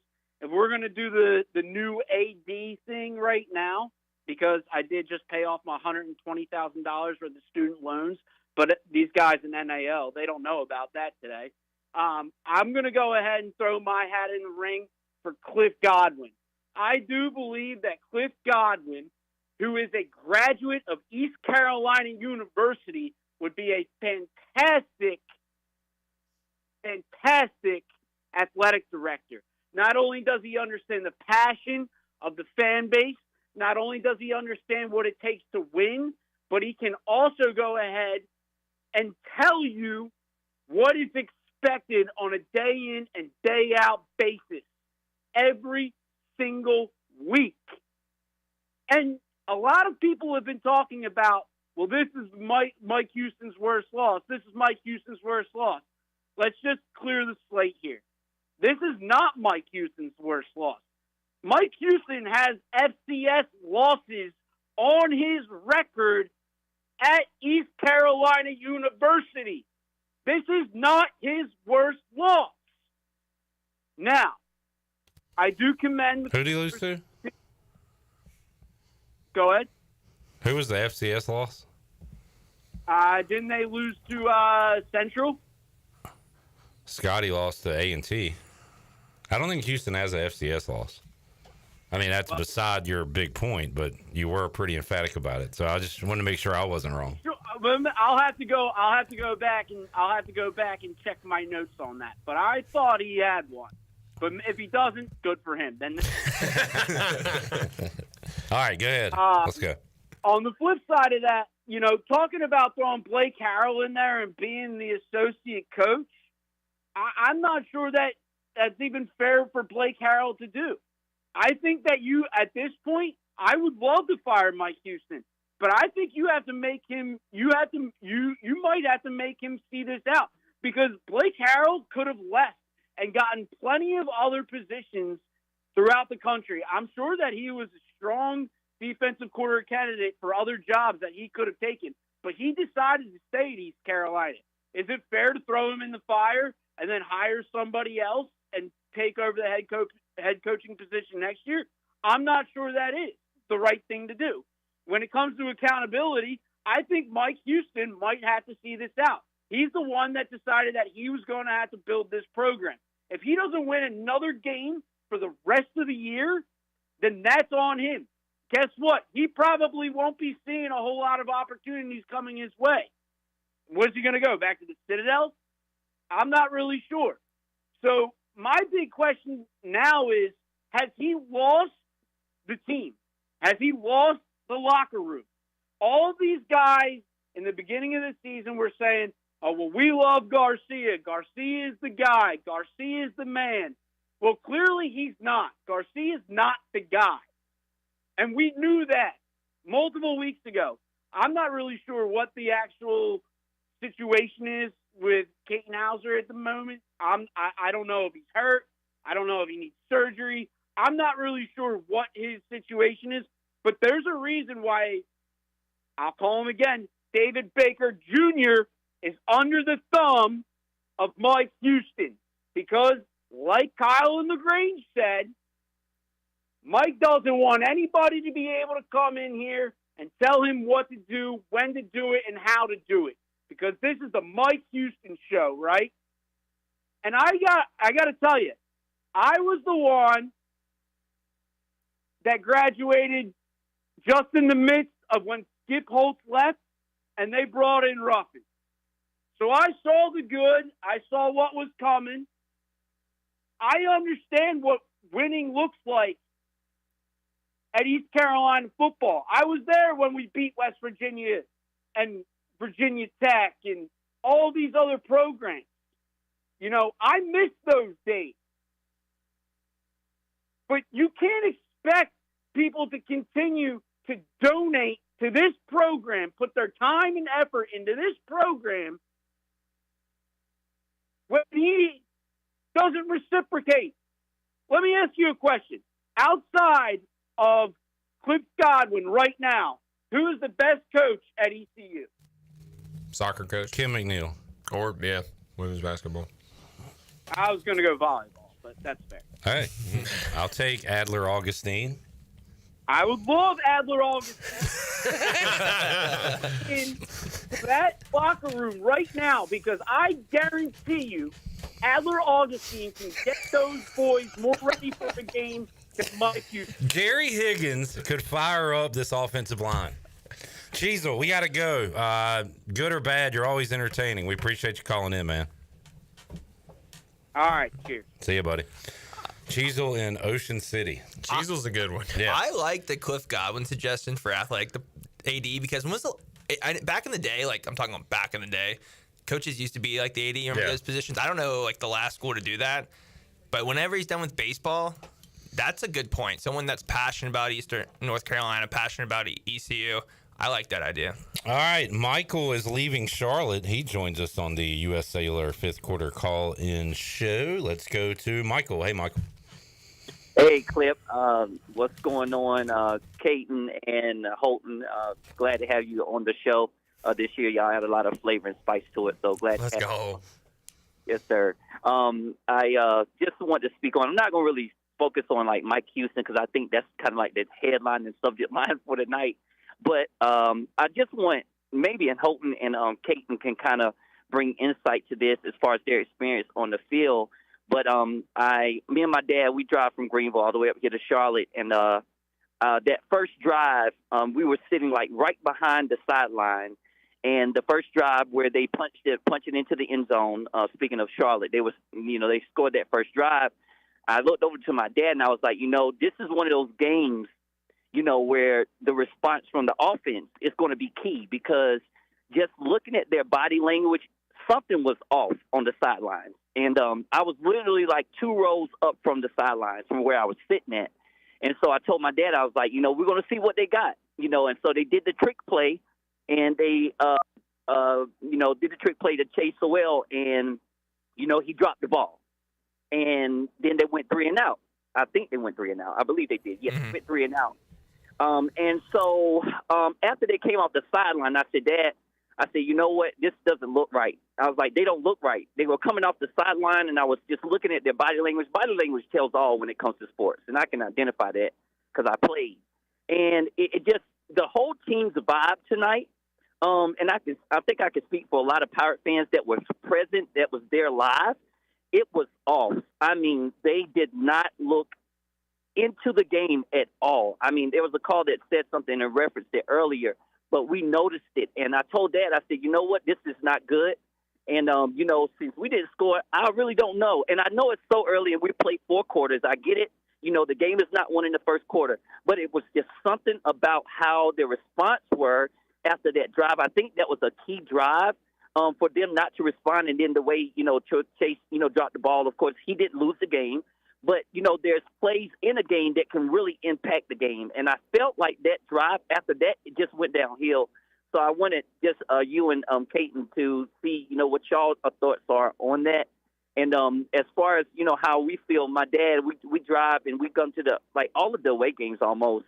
And my sister bought us the hotel, and we're not even staying. We're driving back tonight. That's how sick we are, man. We're not even driving. We're like, Dad's like, get us out of Charlotte. We can't see real well. I'm driving for him. I mean, and I'm just like, yeah, I'm driving. I got it. Let's go. So anyway, we love what y'all do at Pirate State Pirate Radio, and keep it going. And I'm glad y'all added Holton and Caton to the show, and y'all keep doing great things. Appreciate it, Michael. Thanks for the kind words, guys.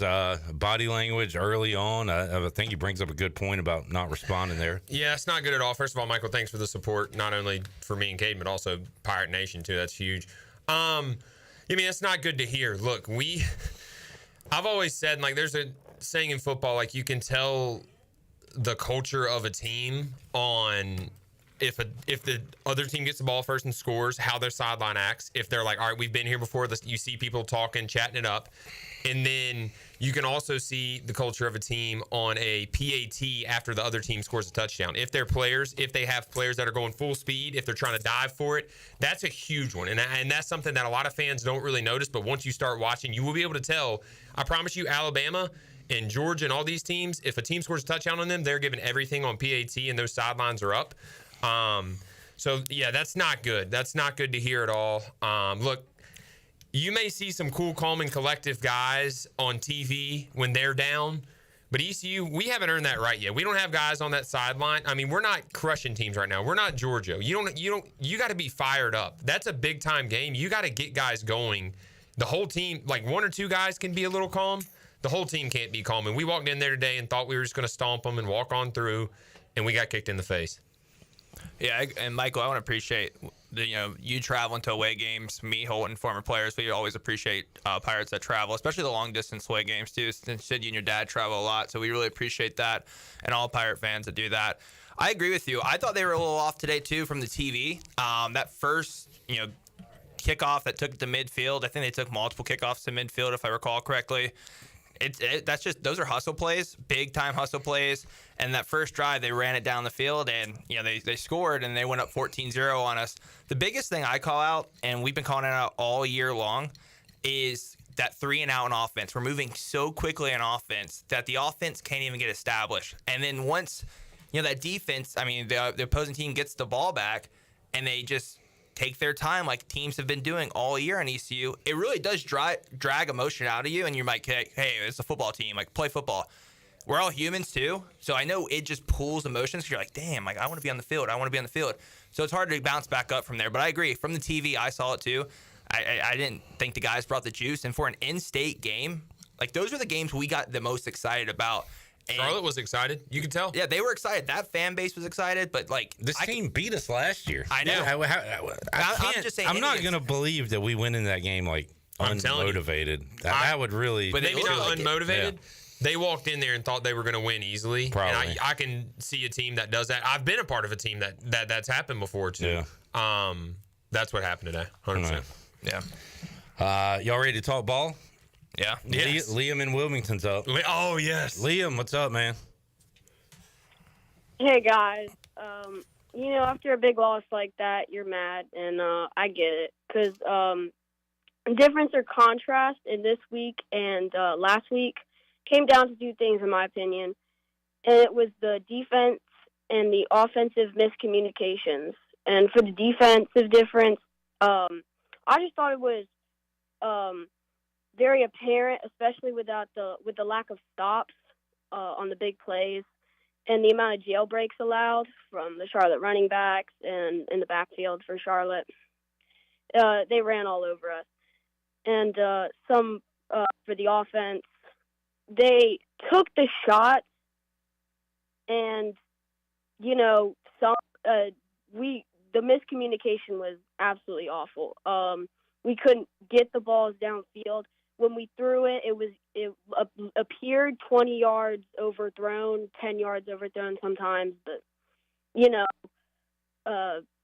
clearly it was miscommunication because the quarterback did not look on it, and they were definitely on different pages. And knowing ECU, when we do something dumb, we go back to that Mike Houston sort of FCS football and try to be more physical than other teams and use a lot of checkdowns. And to be completely honest, that loss that FCS, every single time we lose for just playing that, that's on him. That's on Houston. And, you know, I had a barbecue sandwich tonight, and that meat was about as cooked as Houston's butt right now. We talked a couple of weeks ago about how Mike Houston was coaching to keep his job, and I don't think we forgot about that just because we beat UTSA. That this was embarrassing. I think I speak for most people when I say he's not the right fit. I mean, people like him. I mean, I'm not going to say he's not a nice person. I'm just saying he might not be the best fit for the culture. And, you know, the culture, we're not UNC. We don't have all the money. We're not state. We don't bribe the refs. We have a good culture here at East Carolina, and we deserve better. Go Pirates. All right. He flipped a switch. Liam in Wilmington. Liam brought something up that made me want to ask you guys a question. And something that no one's Not the smoked butt part. No, not the smoked butt. Right. Yeah. No one's really talked about it yet, and I know the loss kind of overshadows it. And people are going to say, yeah, we've been wanting a change for a while. Did we pull the plug on Garcia too early tonight? Yeah. I thought because it was a weird Hauser time. didn't look good. He did not look good. He didn't. But my thing is, if you're switched, just switch in the second half. Like, tell him at halftime, let him get mentally ready. Like, switching down, I don't know what we were down, 17, I believe, with a minute 30 to go with one timeout is not the time to switch the quarterback. Switch at halftime. I didn't agree with that at all. Clipper, you think?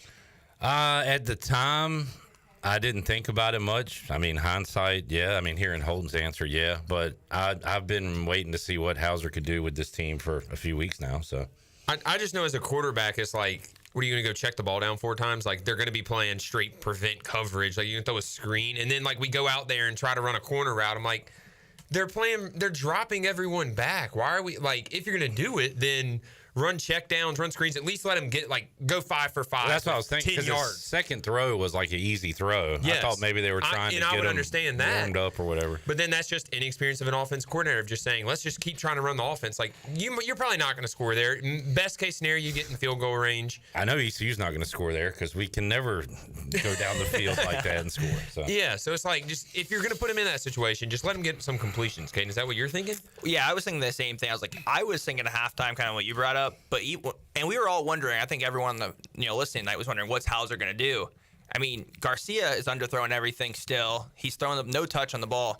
I mean, Hauser couldn't hit a receiver on a comeback route or a curl route. He was way off. So I was like, after watching him, I was like, we should probably go back to Garcia. And if it's not Garcia either, let's try some of the younger guys if you guys want to change. And you got to think, I mean, how many times has Hauser been throwing with these receivers and he got thrown in there to save the game down 17? It's like, dude, you know what I mean? Like, at least I just don't agree with putting him in that moment. Put him in the second half if you're going to. Makes a lot more sense that you guys regroup at halftime or whatever. Say, Caden, you're going in. Here's what we're going to do. Yeah, that, and it gives Caden time to go up and say, talk to the receivers and be like, look, do this here. This is what I like. Like, at least communicate. Not, hey, you got 3 minutes. You're going in the game. We're down 17. Hey, bring us back in it. We trust you. Yeah. I mean, I don't know about the receiver thing. I think he's throwing the first team guys. I mean, I threw the first team guys, and I was way down on the depth chart. That's true, yeah, I guess. All right, let's get one more. Jackie in Greenville. Hey, Jackie. Hello. Hello. I'm first calling in to congratulate my son-in-law, Phil, who called you from Greensboro on his way from the game, who passionately shared about how he felt after the game. And in this family, we are all the same. We follow ECU Pirates. We go to every game. We love what we normally see, but in the recent years, it's been very disappointing, to the point that Phil's father-in-law left at halftime from the house. We were here in Greenville watching it and said, I can't watch anymore. This man he's 83. He's been watching games since the 60s. I've never seen him leave a game early.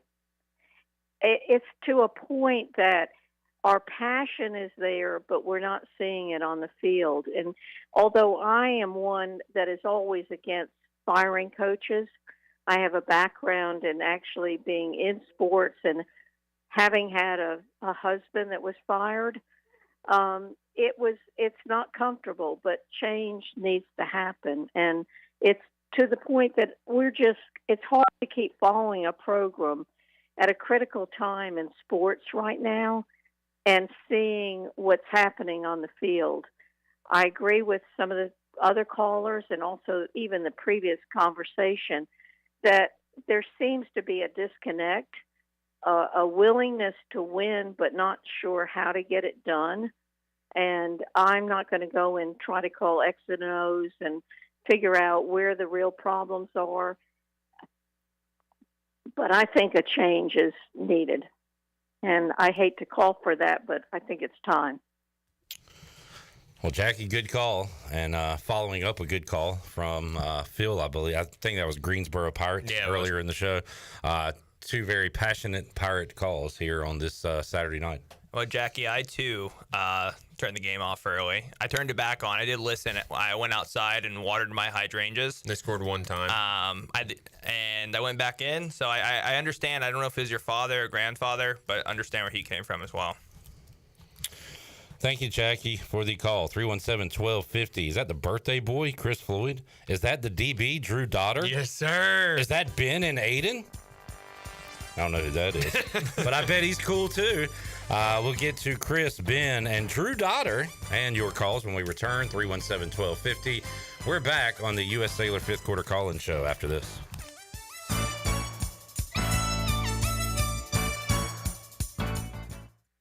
At Tiebreakers, we pride ourselves on serving big, juicy wings. I'm talking big and juicy. Our chickens are the same ones that kick sand in the other chickens' faces. If our chickens played football, they'd be linebackers. The competition's chickens, they'd be skinny little kickers. Trade those kickers in for linebackers. Join us today for big, juicy wings. All season long at Tiebreakers. Tiebreakers, with 2 locations in Greenville and on Railroad Street in Winterville. IMAX is here. With mind-blowing images and earth-shattering sound, come experience the first IMAX theater in Eastern North Carolina, only at Golden Ticket Cinemas in Greenville. Crystal clear IMAX laser projection and precision sound come together to provide the ultimate movie experience. And as always, Golden Ticket Cinemas has unlimited popcorn and the best selection of concessions around. Book your tickets at gtcinemas.com and come experience the best in cinematic quality. IMAX, only at Golden Ticket Cinemas. At United Bank, banking means more than financial solutions. It means rallying around the causes that are important to our customers, employees, and communities. While we have grown in size and presence, we have never forgotten our roots. By giving back to our local communities and funding business development, we help fuel economic growth. Our success is your success, because to us, this is home. Go Pirates! Bankwithunited.com, member FDIC, equal housing lender. If you're in the market for a swimming pool and you're located from the capital to the coast, Elite Pools can make it happen for you. They are the Carolina's premier fiberglass and concrete pool builder and renovation contractor. Every pool is built with the highest quality products and on schedule. Visit the Elite Pool showroom located across from Agri Supply in Greenville with fiberglass pools on site and a design center to simplify all of your pool selections. They also have a full service department with pool supplies and they provide expert water analysis. Call Elite Pools today at 689-6557 or visit ElitePoolsNC.com. For pools, think Elite Pools. Michaels & Gateway Cosmetic and Family Dentistry has been Greenville's premier dental practice for over 40 years. I am Dr. Chris Gateway, and our mission at Michaels & Gateway is to provide exceptional dental care with compassion, integrity, and innovation, ensuring every patient leaves with a healthy, confident smile. Doctors Michaels & Gateway are committed to providing an outstanding patient experience with every visit. Not only do we offer all your dental needs under one roof, in most cases, we can take care of those needs on the same day. Bring your smile to us at Michaels & Gateway Cosmetic and Family Dentistry. This is Aaron Williams with New Blue Service Group. Our technicians stand ready to face any challenge that time or the elements may throw at your home. Your home deserves the best, and New Blue is here to help with all of your plumbing, electrical, and HVAC needs. Facing electrical issues due to the elements? We're on it. Plumbing concerns or emergencies? We're ready to fix it. HVAC struggling to keep up? We'll bring the climate back under control. So go to callnublue.com today. Go Pirates. What's up, Pirate Nation? Are you guys ready for some ECU football? Because we are here at Washington Chrysler Dodge Jeep Ram. And to kick this season off, we're doing 90 days till first payment on all Chrysler Dodge Jeep Rams. Also, up to $9,500 off new 2024 Jeep Grand Cherokee 2-row and up to $7,000 off the 24 model Jeep Grand Cherokee 3rd row. Don't forget to check out our huge selection of affordable used vehicles starting from $699 and up. Remember, drive a little, save a lot. Go Pirates. Hey, Pirate Nation, this is Brian Buck with Buck Insurance Agency. This season, when you attend your favorite sporting event, take the game day pledge. If your team is playing, win or lose, support your team to the end of the game. When you leave early, you risk missing your favorite athlete making the play of their career. When our family buys a ticket, we always plan to stay to the very end. Take the game day pledge this season with Buck Insurance Agency. Play to the end, stay to the end. Hey everybody, this is David Glenn, and you're listening to my favorite station in Eastern North Carolina, Pirate Radio, the voice of the Pirate Nation.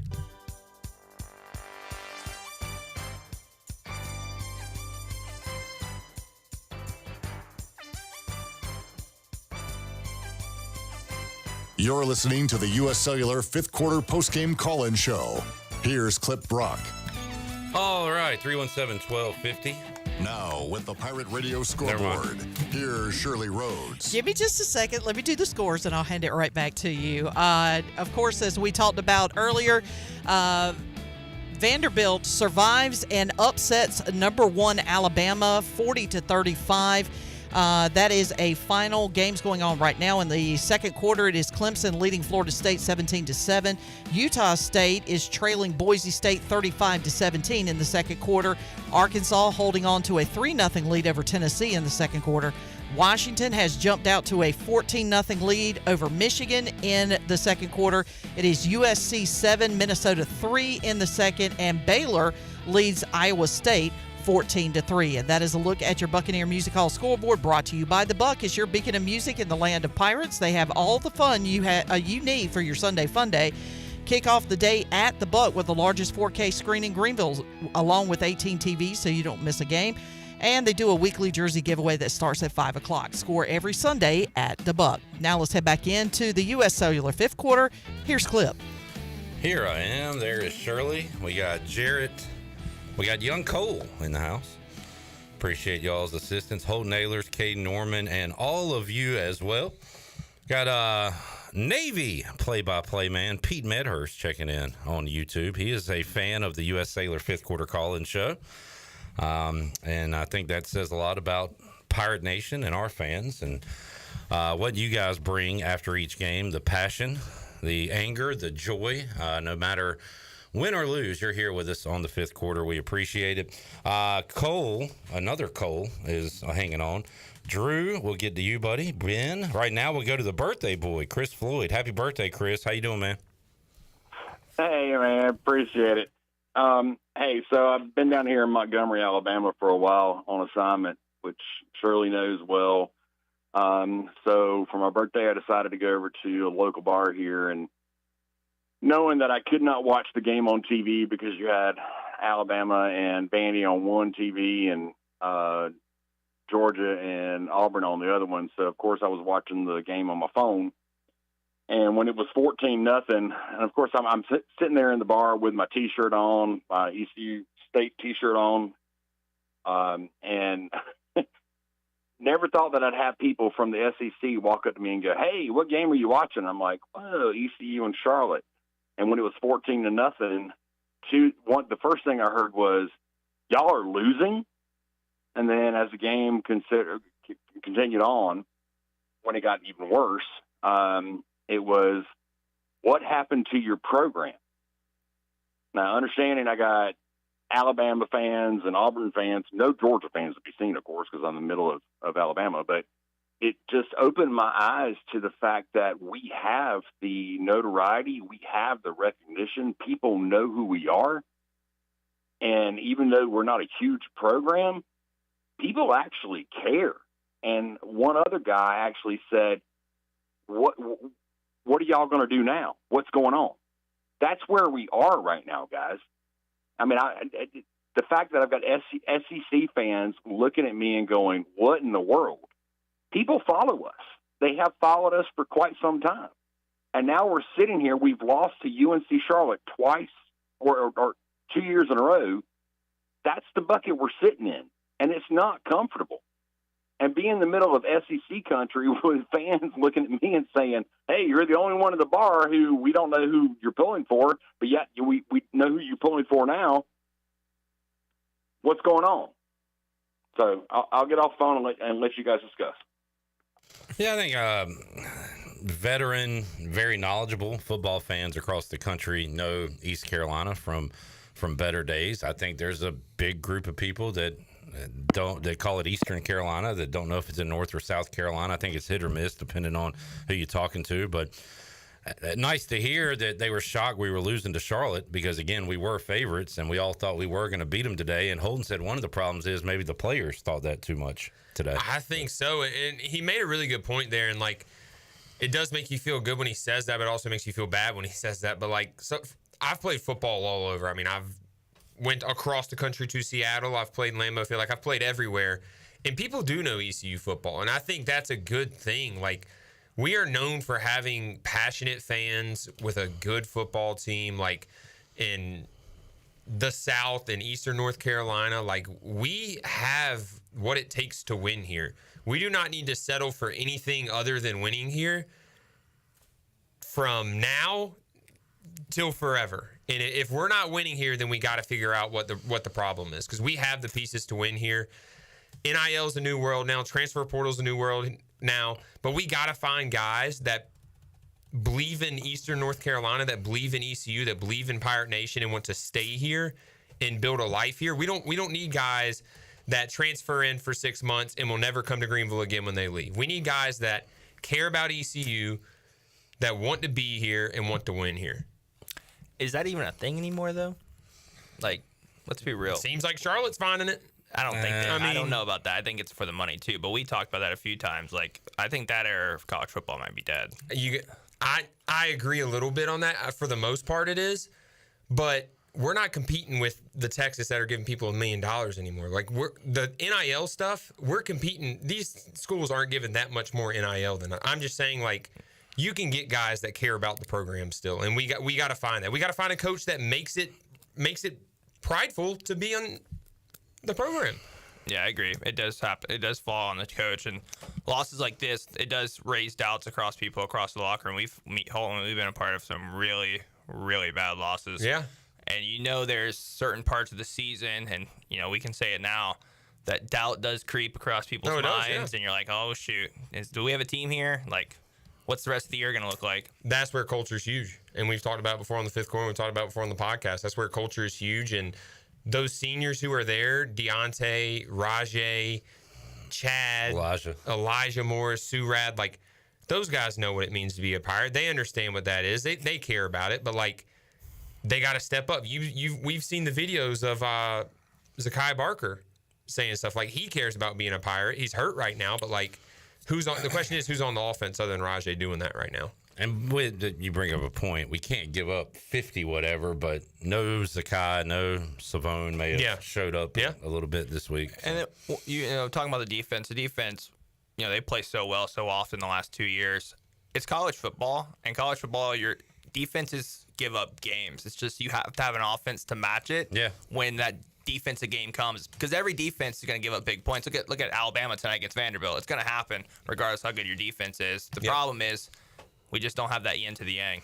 Jared, what time's that main, you think, on the pay-per-view for WWE? It should be on now. All right. I might hit it up, guys, just to see what's going on. I think the main card started at 7. The Rock should be showing up in about 2 hours. 2 hours? All right. Well, I mean, actually, probably about an hour. All right. I'll check it out. Ben is up next in Aiden. What's up, Ben? What's up, fellas? So, Holton, you might remember, it's a strange story, but you got a DoorDash when you were maybe a sophomore, maybe a freshman, and guy FaceTimed you. That was me, and I asked you to be my dog's godfather, and so that's a story for another day. But you remember that, Holt? We go. Yeah, that's my god dog. Of course, I know what he's talking about. Yeah. But my main concern is the season hype is over. Clip, you said it best when you put out the tweet that we beat Charlotte. We go 4-2. We go into a bye week, and then we go play at ranked Army. We got all the momentum in the world, and that just feels like it's dead now. The Ruffin McNeil curse is so real. And one thing that I took from the game is that Charlotte, they made offensive audibles after like 15 seconds left on the play clock. And then our defense didn't have Blake Harrell talking to our linebacker. We weren't able to make any changes. So I was just seeing if you wanted to talk about that and how that new change has affected college football. Yeah, I mean, it definitely has. I haven't talked to the players much about it. Like, obviously, once the season started, it's tough to, like, actually talk about it. But it definitely affects it. I mean, I remember when I got to the NFL, like, it's a totally different thing having someone in your head talking to you. I mean, up until 15 seconds before. ECU, Caden, we've talked about it. ECU has rarely slowed down. They slowed down a little bit last week, and it looked like it paid off. This game, we didn't slow down at all. We just went fast. The one play, it was in the first half, that I saw us slow down was on a third down. It was like 3rd and 4 on like the 18-yard line going in. And we had a running back on our left, and we were about to run it to the right, and we had the numbers to the right. It looked like everyone was blitzing from the left. Everyone was blitzing from the left. And I was like, you know what? We might score here. This is a good look. What it looked like, for some reason, it possibly talked to through his mic to the helmet. We moved the running back over, changed play, and ran into the blitz, and we didn't get the third down. And I'm like, why did we just change that play? So I don't know if that's something that they did, but the play audible, the one play I've seen us audible all year, we audibled into the blitz, ran right into it, and didn't get the first down. So not good. Yeah, one thing I saw college coaches doing this year is get to the ball fast, act like you're going to run a play, see what the defense is lined up in, and then, hey, come across the mic, hey, let's change it to this, whatever coverage, whatever blitz they see coming. So that's another thing outside of today's game that I've seen the helmet mic be used. Ben, appreciate the call in Aiden, 317-1250. Somebody brought it up. I believe it was Cameron. Pretty good point, I thought. Thoughts on Montgomery getting 2 carries after his touchdown run? Yeah, he looks like a stud. I mean, his touchdown run, he crushed it, and we're not getting him the ball. It's like, man, in the second half, I tweeted it out. It was like we were calling the offense like we were winning the game. We didn't throw the ball until like 30 plays in, or throw the ball until like 30 plays into it. I'm like, why are we just running the ball, throwing screens right here? Like, throw the ball deep. We got to come back. I was calling since the first game I saw Montgomery play. I was like, we need to get that guy the ball more. Yeah. There's a reason he was a Penn State guy. So, yeah. All right. Y'all know this guy, Drew Dotter. Drew. Joining us on the Big Rock Power Sports Live line. What's up, Drew? What's up, boys? Let's go. What up, Drew? Nothing much, man. I just wanted to get my thoughts on what I saw from the game. Not too much good. But, the big issue that I've seen from Mike Houston for the last few years is whenever we have a issue, we had 2 big issues in 2 years. Last year, it was the quarterback issue. We didn't bring in a transfer. I know Holton, Caden, y'all talked about it. And then it was kind of a repeat of this year. In the spring, I talked about it. We turned the ball over too much from what I saw. And in fall camp, I don't know if it changed, but we did it. We've been doing it throughout the whole year. So I think that one falls on Houston. Whenever we see a big issue, we just let it ride, and it hurts the season.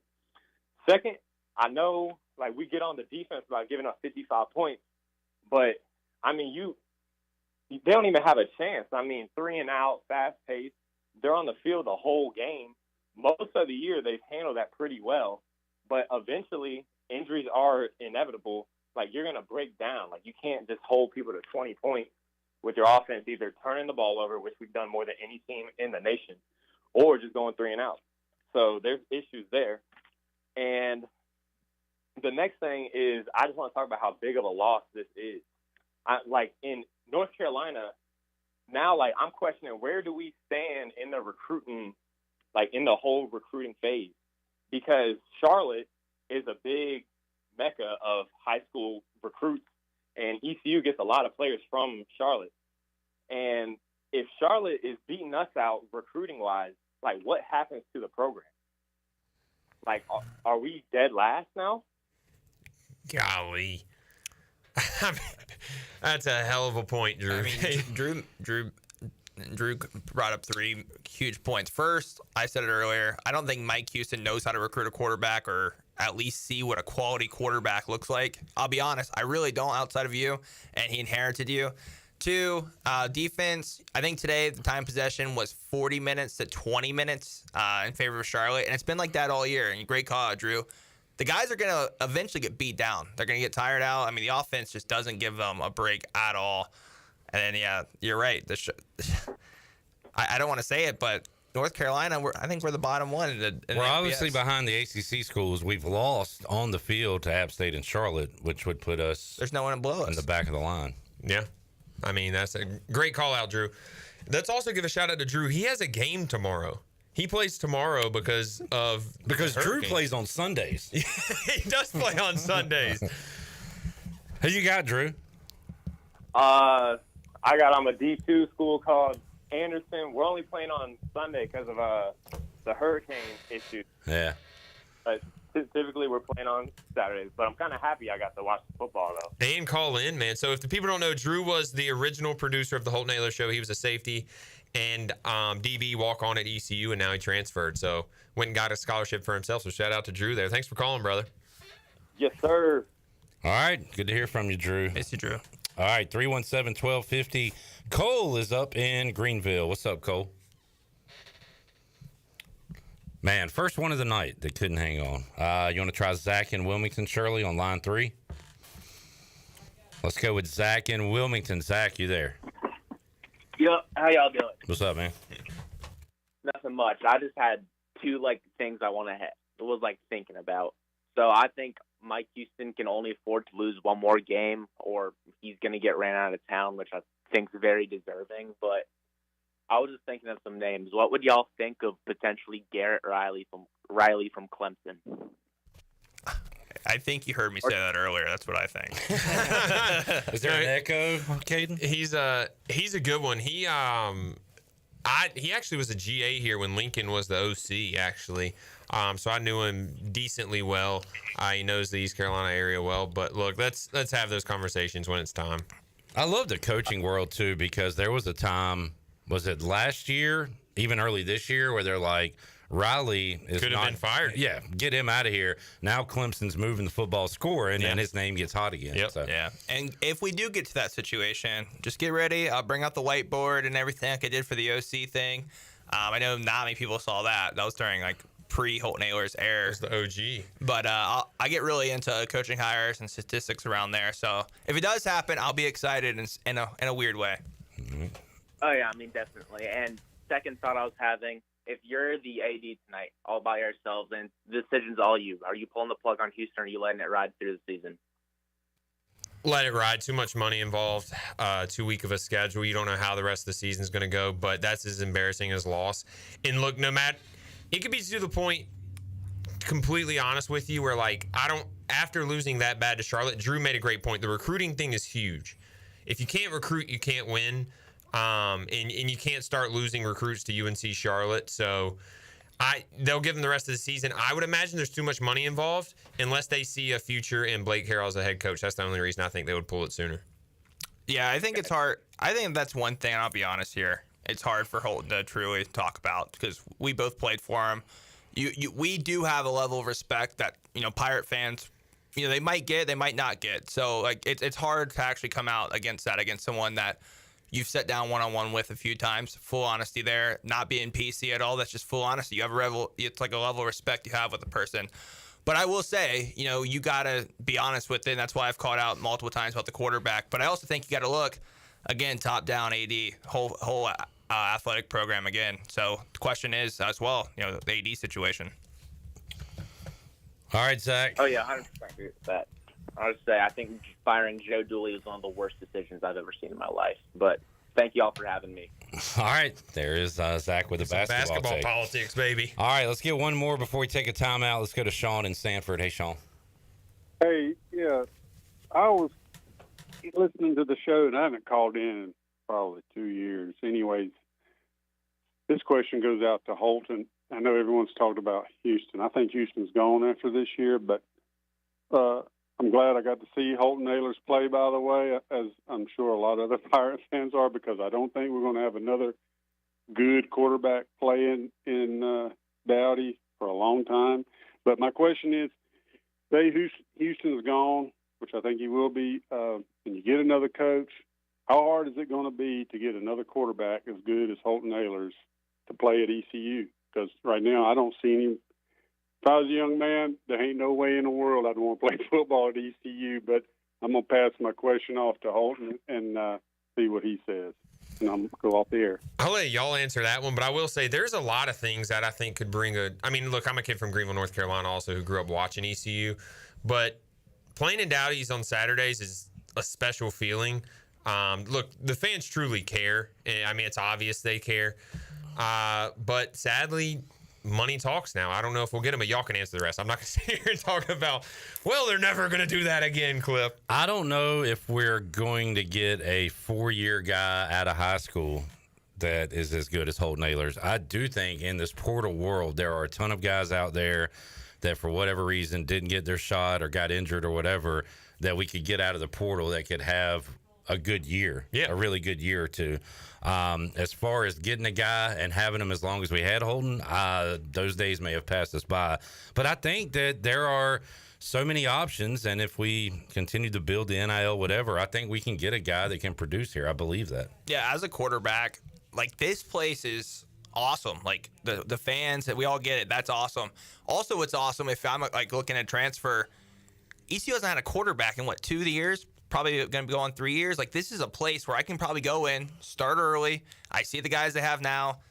Be honest, they're not looking too hot. If I'm a quarterback looking for a home, I think this is a perfect place to look for. And I know Pirate fans care about it. I do as well, but I don't know if kids do. But the history of quarterbacks here with Blake and Garrard and Crandall and Carden and Holt. I mean, we've had some great QBs. Dominique Davis was a good transfer that came. Like, I still think we can get a guy, but will we get another Holden for 5-6 years? No. No, that's a no. And I will say that, like, if a recruit's smart at all, he looks at that too. Like, I remember looking at that and being like, look, this place can produce talent. Especially, like, I looked at it as receivers too. I mean, obviously, like I said, I'm from here, I understood it a little bit more. But, like, you look and you're like, who am I going to be throwing the ball to? This place has statistics at receiver that no other place in the country has. And we have weapons right now. Yes. If they stay. Yes. And that's where it's just like it gives you hope, at least, to say we can go get a guy. Now, I will say, kind of like Clip said, that was a really good point, is like getting someone for 4 years and staying. I don't think so. I mean, it's going to be tough to. Unless he comes from Conley or Rose and wants to be a Pirate, you know. They're literally going to have to say no to money and yes to being a Pirate. And, like, that's something I had to do my senior year. I mean, I turned down 6-figure offers to stay here, but that's just – I grew up wanting to do it. I came in wanting to change the program, and I wasn't going to leave till it happened. Now, I wish I maybe could have had more conversations before I left to help out a little bit more, but – that's done with now, I guess. Matthew Sluka, 2025. He's in the That dude is a baller. And you know who his running back is? A kid from Greenville, North Carolina, who I throw with, who wants to come Another here. Option, Purdy from Charlotte. I liked him today. I know his stats weren't too high, but I like him. He's young. He's a freshman. Maybe we can get him for 4 years. But just a couple options out there for Pirate Nation. And that was kind of my point. There are a lot of options out there. You got to find the right one. All right, Peter, Brad, Donna, hang on, and Demetrius Mooney, former East Carolina running back, is on hold. Oh, he's going to fire stuff. I know it. U.S. Sailor fifth quarter call-in show. We got former players calling in. We'll be back with you fifth quarter after this.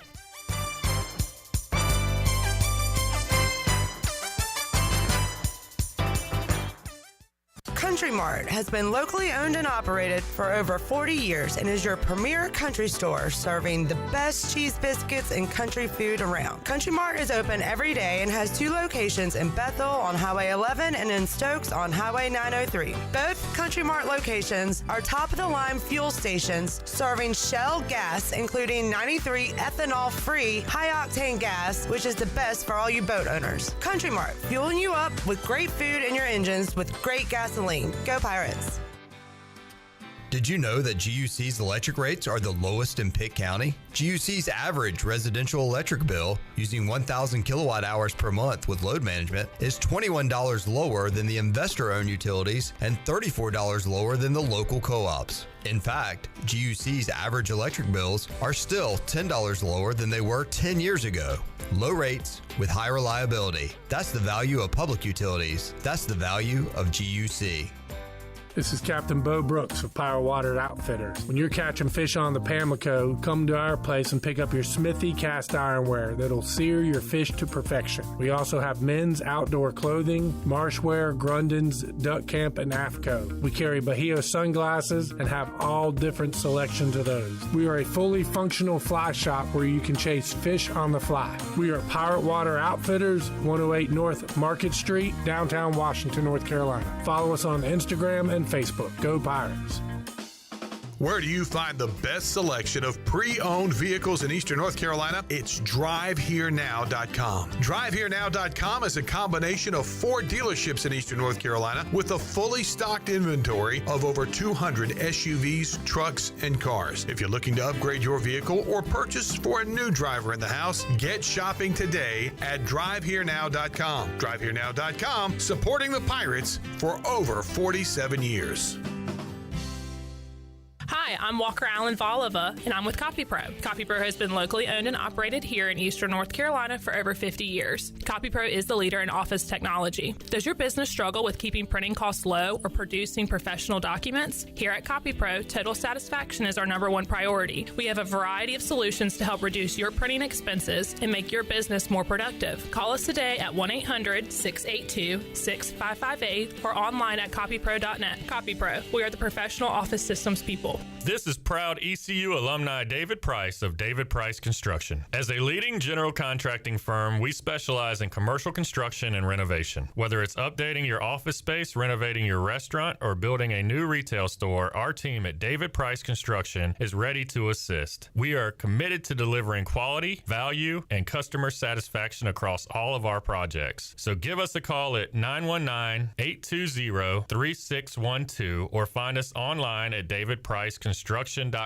Go Pirates! Washington's favorite place to eat and where all the locals go is down on Main Street. Down on Main Street's famous weekday lunch specials are only $7.99. Stop by for the house salad with grilled chicken, the half club sandwich with chips, or everyone's favorite, the fried shrimp plate. After work, Down on Main Street is the perfect spot for dinner and a drink on the patio. Join Down on Main Street every Wednesday for half-price wings from 4 to close. Down on Main Street in historic downtown Washington. Go Pirates! This is Holt Nailers, and you're listening to Pirate Radio, the voice of the Pirate Nation.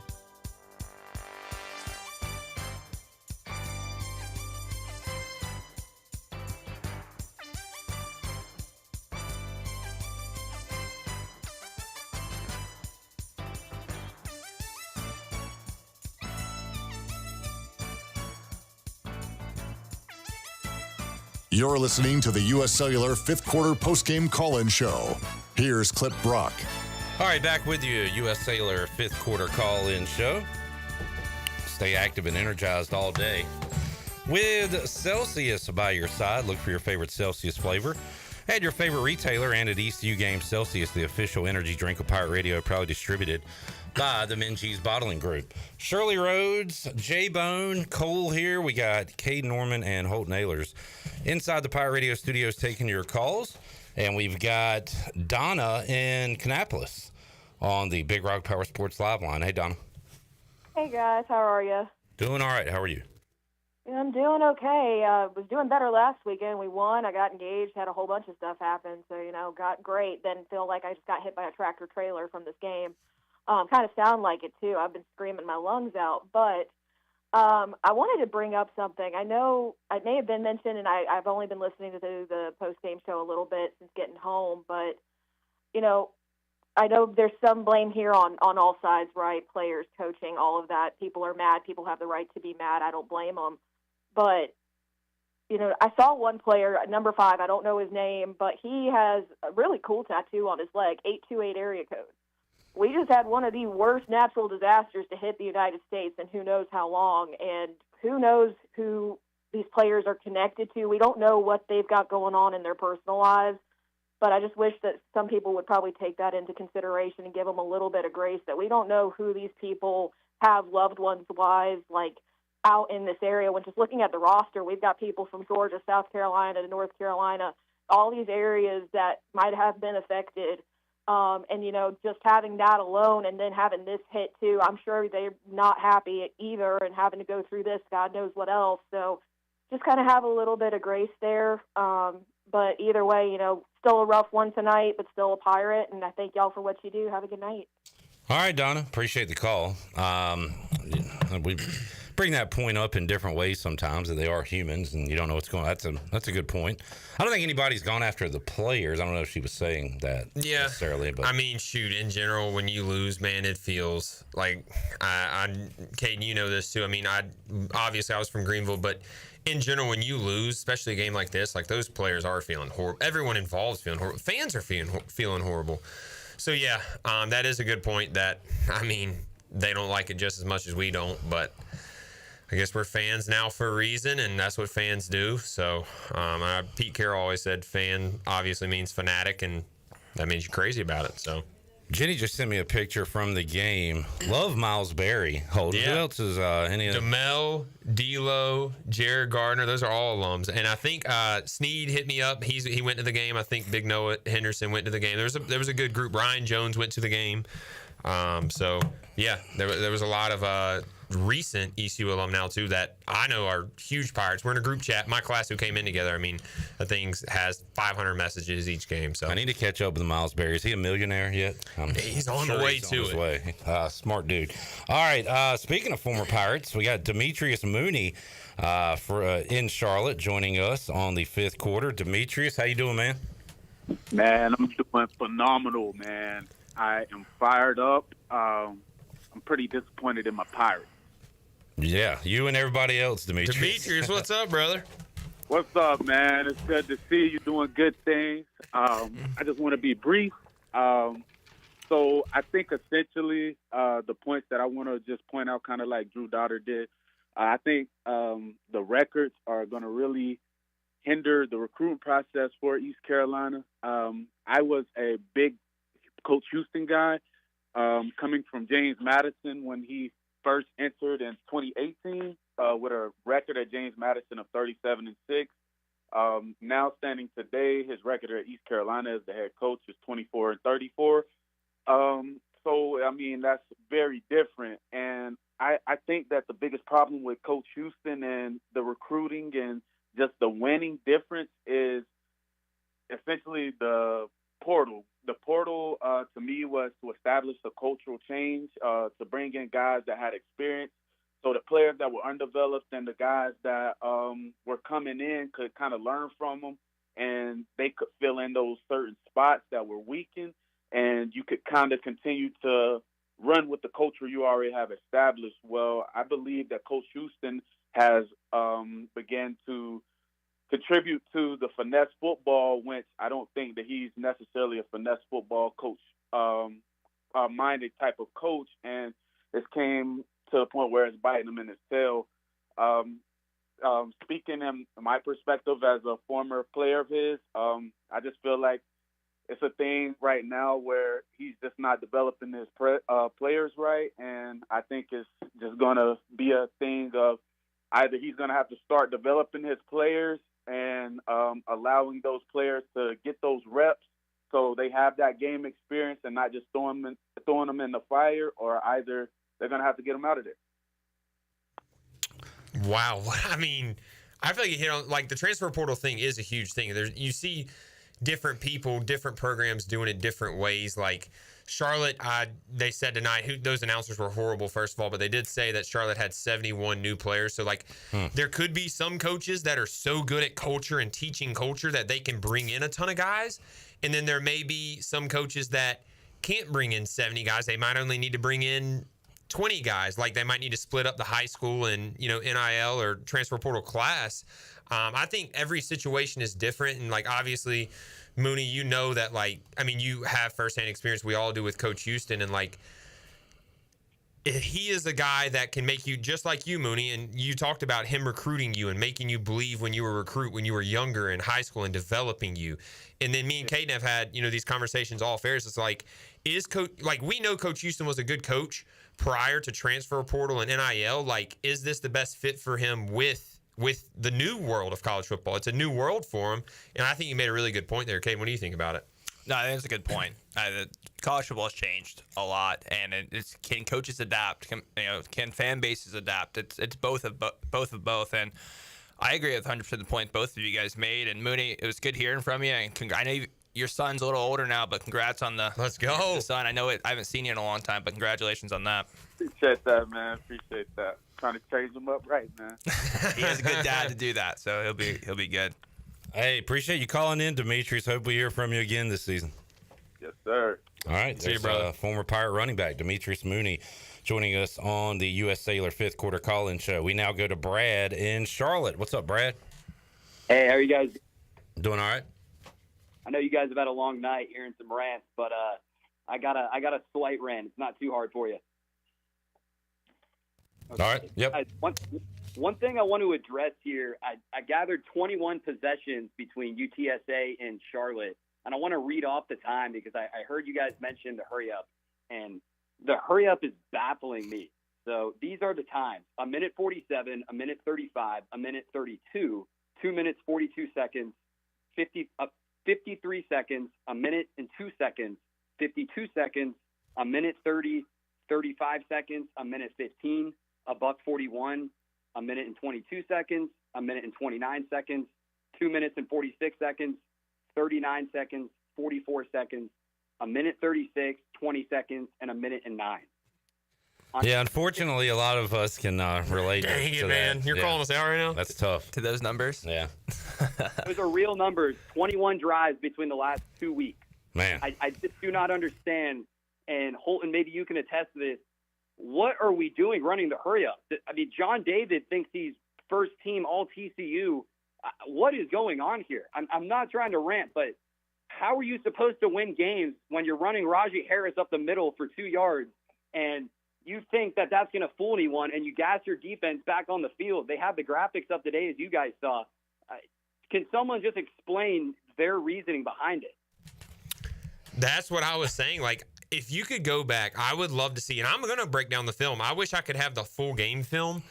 If you watch the first drive after the second half, when we're down 17 at least at that point with a new quarterback in the game, we were going as fast as possible in the first 10 plays. Now, we were getting first downs, but it's like we just kept running the ball, run. And, Caden, you were talking about earlier, you're like, people were getting on Donnie last year for run, pass. Like, we weren't even passing the ball for a little bit there. We just kept, like you said, running Rajee. And then, Montgomery comes in, gets 2 touches for a touchdown. He was averaging like 25 yards a rush. We're like, yeah, you know what? Let's not get him the ball. Let's keep him out. So, like, something's got to change. It doesn't matter how fast you go if you don't score points. Let's just slow it down. If he's that smart of an offensive mind, which is all we've heard, then let him get to the line of scrimmage, see the defense, and tell the quarterback what to do. I mean, he can do that now. It's literally like playing Madden. It's literally like you get the line, I can audible here. I mean, it's not that easy. But if he's that smart, like all we've heard, then just let him do it. Who cares about how fast you go? Yeah, you take advantage of the headset mic. I mean, we can't move fast and score points. That's been proven all year. We can line up as fast as we want. I'm okay with that. Yeah. See how the defense lines up, but make an adjustment to the defense. Take advantage of the mic you have and the advantage you have this year with the quarterback.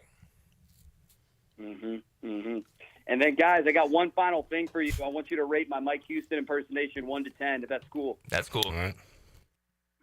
Hey, guys, I thought the boys played hard today. I don't know. Everyone came out and competed. But at the end of the day, I will see you guys at Bojangles tomorrow on Greenville Boulevard. All right. I'm going to give you a 4 for the effort. Too much of a Southern drawl, but I appreciate the effort. What do you guys think? Coach Houston's a Western North Carolina guy, but you know what? I'm going to give him like a 7 for the confidence to come in here in front of as many people as we have and to shoot that out there like that, man. I'll give you a 7. I appreciate that. So I think you came off strong like the ECU offense did a lot of the first half of this season. You came off strong and nailed it. Then you went to Southern. So for that reason, I'll give you a 3.5. But confidence, 10 out of 10. Yeah. As John David said, they say it's an SEC town. We're just trying to run a Big 12 offense, and we're failing at it.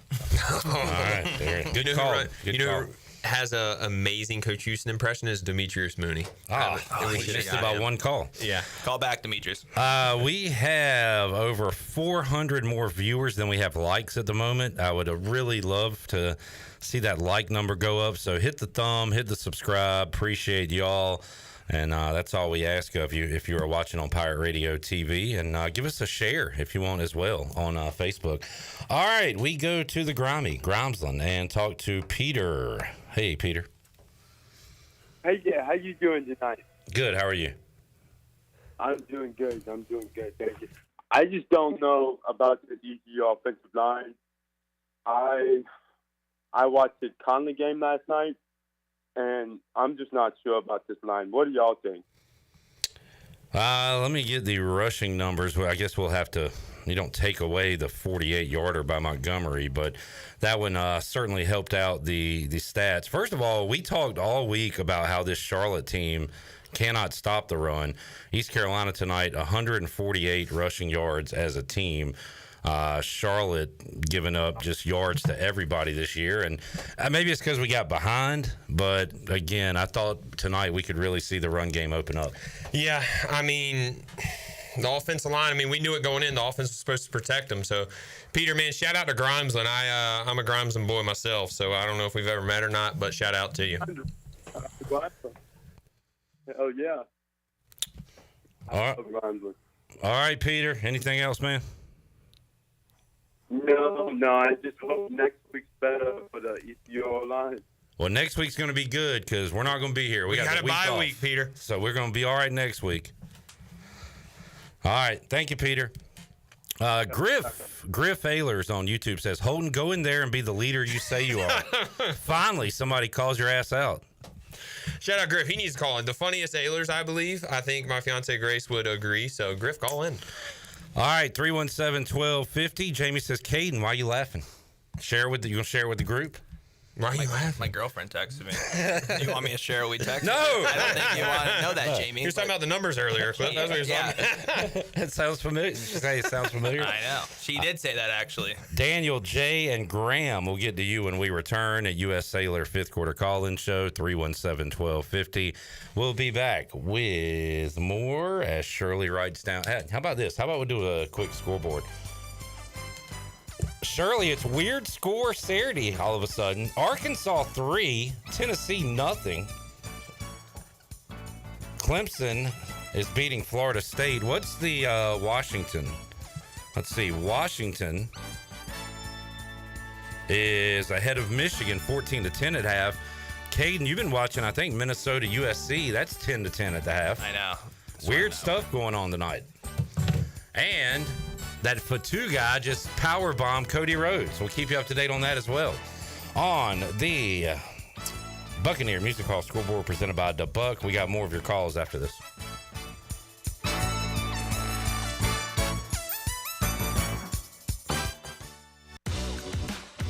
Want to make your day better? Order a Papa John's pizza. Get an extra large, one-topping New York-style pizza for only $10.99. Made into 8 foldable slices, perfect for sharing or not. See, things just got better, and you get to eat pizza. Hey, Pirate fans, Papa John's is an MVP move for game day or any day. Place your order online at papajohns.com and sign up for Papa Rewards. Papa John's, better ingredients, better pizza. Go Pirates!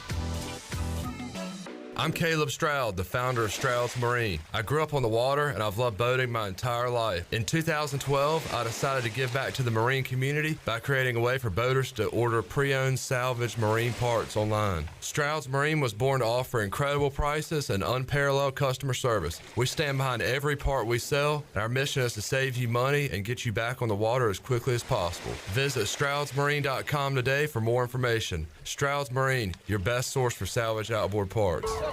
My whole business just went up in flames, but my agent was there before the fire was out. We started a plan. I've got 25 employees who could be out of a job if we didn't get this place running again. My independent agent and auto owners insurance, they made sure we didn't skip a beat.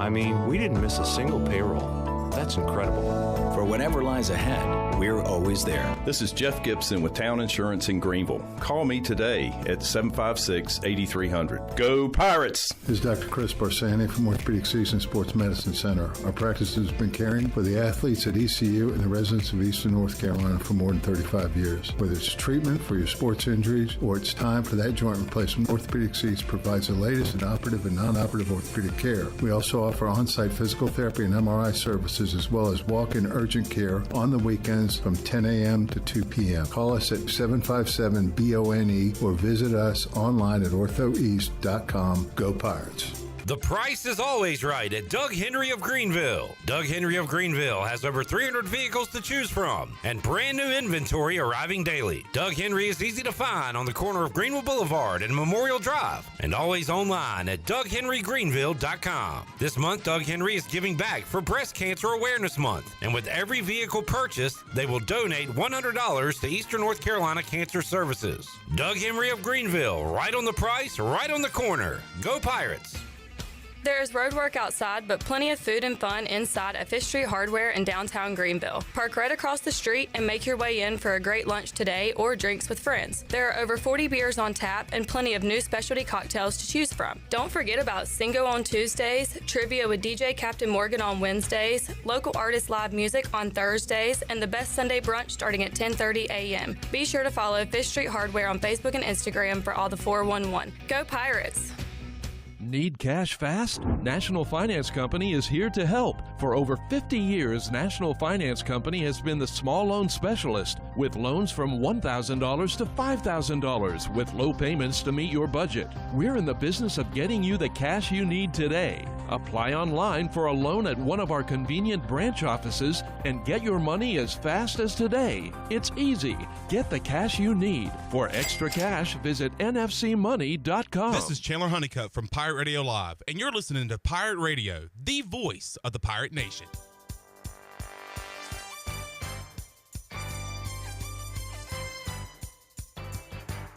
You're listening to the U.S. Cellular fifth quarter postgame call-in show. Here's Clip Brock. Now, with the Pirate Radio scoreboard, here's Shirley Rhodes. All right, Clemson leads Florida State 23-7 in the third quarter. At the half is Boise State all over Utah State, 49-17. Tennessee has gone into the locker room with a 0 as they trail Arkansas 3-0 at halftime. It is Washington 14, Michigan 10 at the half. USC and Minnesota are tied at 10 at halftime. Iowa State leads Baylor 19-14 at the half, and James Madison is trailing UL Monroe 14-13 in the third quarter. And that is a look at your Buccaneer Music Hall scoreboard, brought to you by The Buck. It is your beacon of music in the land of pirates, open 7 days a week from noon until 2 a.m., and they have live music every single night, and your Sunday fun day too. Kick off the day at the Buck with the largest 4K screen in Greenville, along with 18 TVs, so you don't miss a game. And they do a weekly jersey giveaway starting at 5 o'clock. You could score every Sunday at the Buck. Now let's head back into the U.S. Cellular fifth quarter. Here's Clip. All right, thank you, Shirley. J-Bone, Young Cole, we got Cade Norman, we got Holton Ahlers here on the U.S. Sailor fifth quarter call-in show. Thanks to Dank Burrito for the awesome post-game food. I went with jerk chicken burrito. What'd you guys have tonight? I had I think it was chicken teriyaki bowl. It was amazing. Remember what it was? I believe that's what it was. Yeah, it was really good. I had the teriyaki burrito, and I liked it so well, I just bit my lip, so that's how much I liked it. All right. Dank Burrito open 108 Red Banks Road. Dank Burrito, the irresistible favorite you never saw coming. Visit dankburrito.com or check them out on Facebook. All right, 317-1250. Mark, Daniel, Jay, hang on. Let's go to Graham in Winston-Salem. Hey, Graham. Hey, guys. My question's for Holton. The other week you said you could see us winning 9 games, 8 to 9 games. What games are you seeing that are winnable? And what do the Pirates have to get to that point? Yeah, look, I will be the first to admit when I'm wrong. I do not believe we'll win 9 games, but being brutally honest, the schedule still is winnable. Like, Army's going to be really tough, and people are going to call me crazy, but, like, Army's going to be tough, Navy's going to be tough, obviously. From there, it's like, who do we play? I know we just got smacked by Charlotte, but, like, who do we play that we don't walk in there and at least, like, I would say UA or FAU Temple, we'll be double-digit favorites maybe. Yes. I mean, we're going to be favorites in a lot of those games. Like there's still a path to like Coach Houston has beat Navy before. That's like we got to realize Coach Houston came from a triple option offense from the Citadel. Like if there's one person in Blake Harrell too, he played with his defense. He had another offense, Kennesaw State, that was a triple option. Like. That's one team, a coaching staff that knows how to beat those schools. Like, we'll have chances in these games. Now, do I think we're going to go win 9 games now? No, we just got smacked by Charlotte. But we'll at least have a chance in these games going into it. There's no games on the schedule where you're like, crap. Like, when we played Cincinnati, when I was there, like, they were going to the playoff. We knew, like, we had to play a perfect game to beat them. There's no teams on the schedule like that anymore. I like how you held them accountable. No, I do too. Call me out. Shoot. And by the way, one of those, if you were going 8 or 9, you were counting today as a win. Yes, and yeah.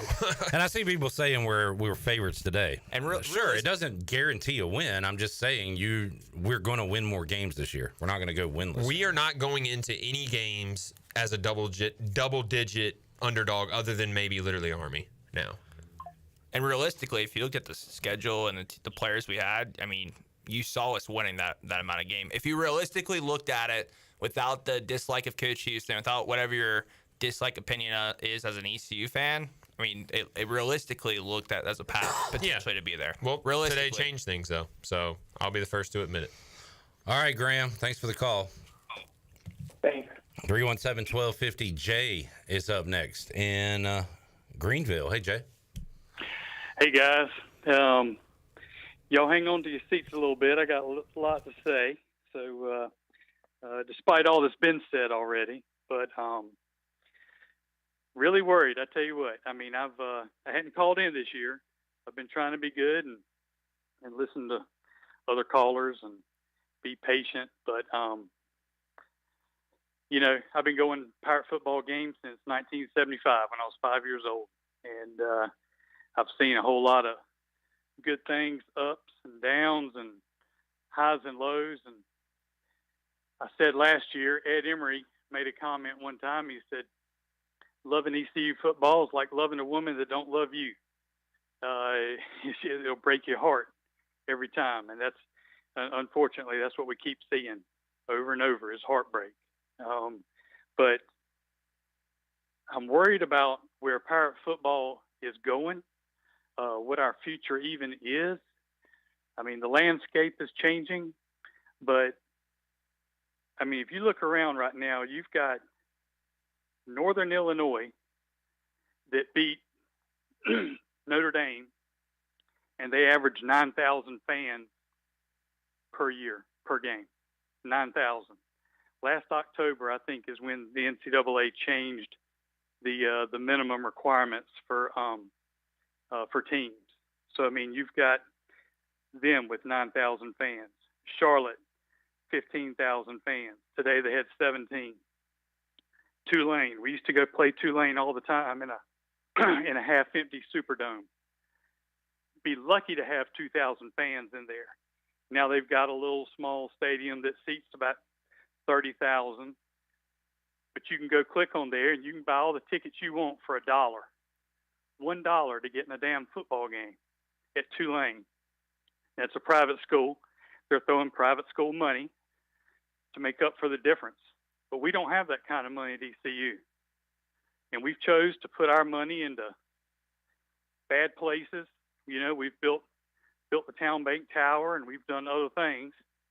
We have not built a practice facility yet, but now we got the money.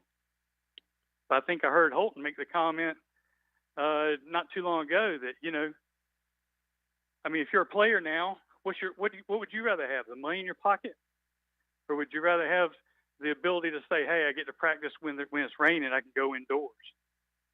I mean, Holton, what do you think right now as a player? I mean, it's a new world.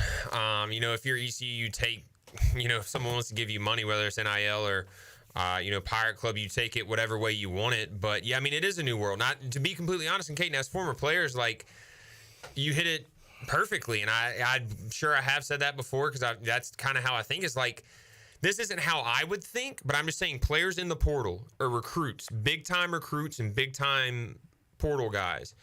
If you're recruiting them and it's raining outside and you say, you know what, when it rains, buddy, you're not going to get wet because you get to go practice in that indoor. And you're going to say, you know what, it's raining outside, but you're going to have $200,000 in your pocket. Which one would you take? Yeah, it's simple. You take the money every time in this new day and age. And I know ECU might not be giving out what Texas and Michigan. Well, we're not competing with them right now. That's what I just said. Yeah. They're not giving out the money like that. But I'll tell you what's Charlotte giving out? What's James Madison giving out? What's Liberty giving out?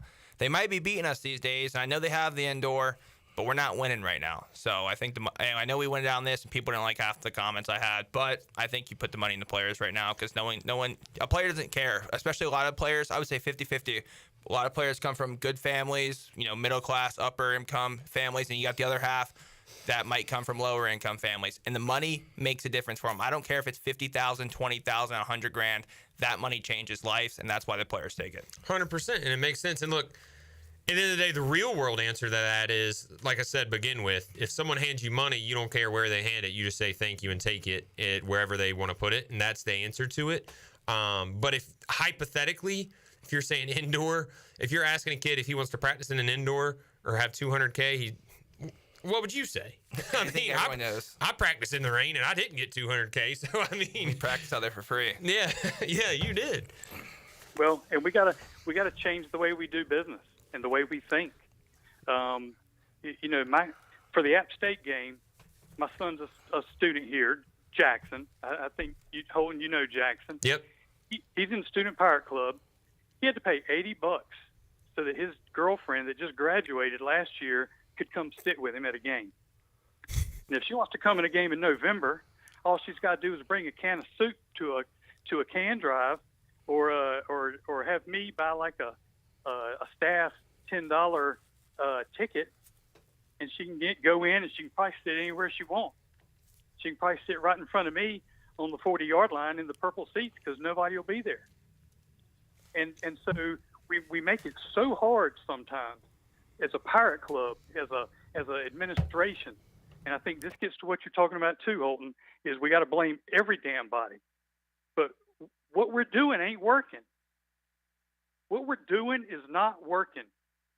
We have the same number of members of the Pirate Club right now as we had in 1993 when I graduated ECU and started being a Pirate Club rep.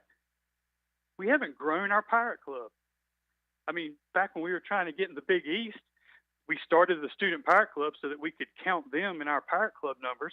But we all know that's a bunch of BS, especially when there's no benefits for being in the Student Pirate Club. Those guys, if a student cares enough to pay $50 or $60 to be in the Student Pirate Club, they ought to be able to bring 2 friends for free to every game. That's how it was when I was in school. And we had kids from Wilmington, Chowan, wherever people were going, come visit and hang out at ECU because that's where they wanted to be on the weekend because they wanted to watch Pirate football. Now your buddies come in town, the football isn't worth a crap, and everybody says, well, let's take that money. Instead of buying tickets, let's go downtown and drink beer and watch the game on TV. So last year I called in, frustrated just like everybody else. And I was like, something's got to change. Houston's got to go. I even wrote the AD. Pretty lengthy email. Talked about a bunch of stuff. Obviously, he rolled the dice. He stayed with Houston. They all let Donnie Kirkpatrick take the fall. We all know that. And I want to ask Colton again, and Caden, same thing. Donnie didn't get stupid overnight, did he? Did he just forget? Negative. Offense? No, I believe with you. I think he took the fall. And I'm going to tell you something, too. I'm a business guy. Caden's a business guy. I am going to say this as nice way as possible. If a business is failing, it's not just the CEO who's the one failing. There's people in every level that are failing, that aren't doing their job, from the bottom to the top and from the top to the bottom. So if you're going to take a look at it, take a look at the whole thing. And then another thing with the NIL we were talking about is that's why coaching is so important now, because we aren't look, Liberty has a lot of money. If we want to go be one of the top G5 schools like Liberty is right now, we got to figure it out. We might not have the money that some of these schools has. But you know what? We have good fans. We have loyalty from the fans, at least. You got to get a coach in here that doesn't need the best athletes to go out there and win. You need to have literally what Charlotte did today. They out-schemed us, and that's what you need. You got to have really good coaching that can out-scheme people without the best talent. I'm not saying that we won't get the best talent some games, but you got to have schemes that and good enough coaching that'll win games for you. And you got to have offensive line. Absolutely. And if you look at the two deep for App, for Liberty, for Charlotte, and you can go and there's a website, you can see everybody's two deep. You can click on who's portal guys, where they came from, where they played. All three of those teams have gone and invested in their offensive lines two deep, and they have I'm sure paid more than we have to get that, and it shows. That's where we lost those games. And everybody wants to blame Garcia all they want. And today we saw Hauser, and Hauser looked just like he did in the purple gold game. And I sat there in that game and I looked and I said, well, I don't know why we paid him all the money. The Garcia kid looked better. And I understand why Houston started him. And I think it's the right decision. But I think it's a jailbreak on his back part, his left tackle and left guard. I mean, there's a big jailbreak, and he's got to rush some throws. He's making a few bad decisions, but you know what? He also has to have receivers run the right routes and attack the football and all those things. I mean, it's not just him, but you know the old cliche about the right three letters. I mean, it's the first losing season. Blame the previous coaching staff. We've already done that. And the second losing season, well, I mean, with this year, in Houston's case, he got to blame COVID. He had another losing season. Well, that's where you get to blame a coordinator. We did that last year. So now it's time for him to write three letters. Whether he makes it through the end of the season, that's not my call. Whether we need a new AD, that's not my call. But it's got to change. What we're doing is not working. And ECU has got to change how we do business and how we do football and how we do athletics. That's it. That's all I got. All right, Jay. Great call. Thank you for all of that here on the U.S. Sailor fifth quarter call-in show. Let's keep it rolling. Got more calls to get. Daniel's up next in Greenville. Hey, Daniel. Daniel, you there? Let's try Mark in Scottsdale, Arizona on line 4. Hello, Mark. Yeah, how's it going? All right, how are you? Doing good, doing good. I just want to give a shout out tonight to Pitt beating Carolina and Wake beating State, and I think there's a lot of momentum going in. I know we lost to Charlotte, but I really want to keep the momentum going in, and I think we've got a chance in conference this year. I know Charlotte's tough, but maybe a replacement at the helm might get some momentum going, some Garrett Riley action. Just want to hear y'all's thoughts on that. I mean, we have to make a change first. It all starts with making that firing decision, so we'll have to wait till then. But I like Garrett Riley. If any decision does make, I do like him. We got a lot of listeners on that Garrett Riley comment earlier. Yeah. All right. Fired up about it. I just want to give a shout out. I'm fired up. I've got a lot of optimism going into the season. Let's not give up now, but let's keep it going and shout out, go Pirates. All right, Mark with a little second wind. Needs some optimism after the calls and after this game. So thank you, Mark. Appreciate it. All right, gonna get Brent and Raleigh real quick, Shirley, or take a break? What you want to do? Let's take a break. We'll come back. More of your calls. 317-1250 U.S. Sailor fifth quarter call-in show. Back after this.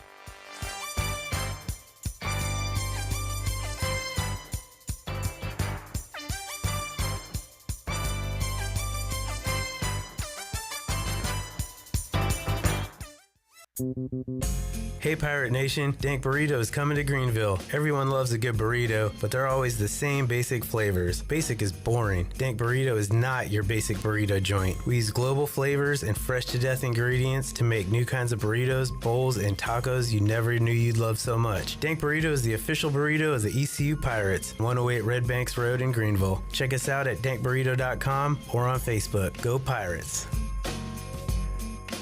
The convenience of Pitt Greenville Airport is waiting just outside your front door. Service is back, so you're connected to destinations worldwide through flights from American Airlines. Plan your next trip. Book your flights today at flypgv.com or aa.com. Good news, business travelers. PGV and American Airlines has added a new early morning flight available now. Book today at aa.com and be on time for that connection in Charlotte. Fast, convenient, and close to home, PGV has American flights perfect for your next trip. PGV, where the Pirates fly. Pirate Towing is now the exclusive towing partner for East Carolina Athletics. Pirate Towing has over 20 years of experience, open 24/7, and they can always assist you. Don't be stranded and wait for hours. Pirate Towing offers all roadside assistance to come give you a tow or jump start on game day or any day. Say Pirate Towing in your phone today and let the stress of car trouble go down. Pirate Towing, 955-4670. That's 955-4670, and also on Facebook. Pirate Towing, the preferred towing partner with ECU and Pirate Nation. Save a load on a new John Deere compact utility tractor and loader from Quality Equipment. It's never been easier to get the best brand on the market at an unbeatable cash price or with great financing at our lowest ever monthly payment. Now is the time to get that tractor package you've been dreaming of to get your next job done right. Stop by one of our 36 locations in North Carolina, South Carolina, and Virginia, or visit us online at qualityequip.com. Hey Pirate Nation, be sure to have the best and comfortable shoes at the stop at Fleet Feet. This is ECU alum Chris Lunyon, owner of Fleet Feet of Greenville, and we provide solutions through one-on-one service to runners, walkers, and everyone in between. Fleet Feet has the tools and technology to get you in the right shoe, including a 3D foot scanner that measures arch height, width, and more. Come visit us at 207 East Arlington Boulevard in the old Gordon's Golf location. Fleet Feet, we run for you.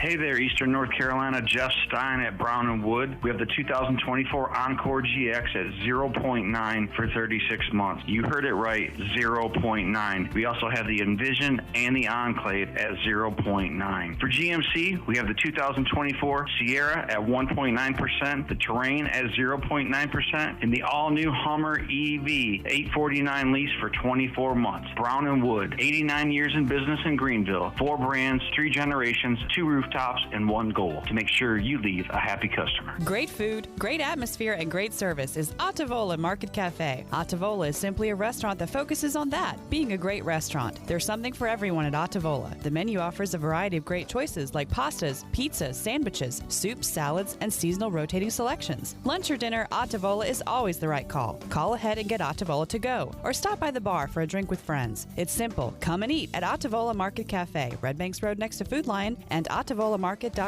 Ottavola, Pirates supporting pirates. Pirate Radio, where the heart of Greenville lives. We are the voice of the Pirate Nation.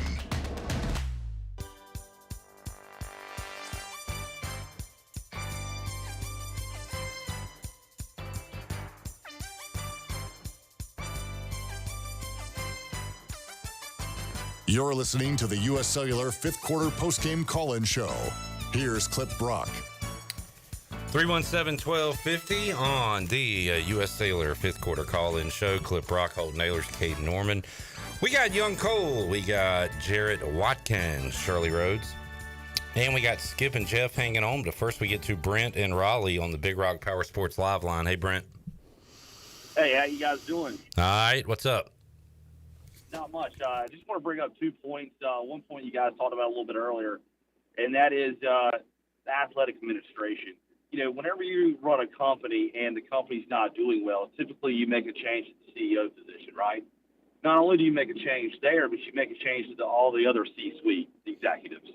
And, you know, I think to get back to kind of where we need to be, we need to make a change at the athletic administration and also the people that are around them, because you can't just change one person and think you're going to have a silver bullet to be successful. So I think we need to make a change there, make a change for the people that are around them to get back to the culture and the winning tradition that we have.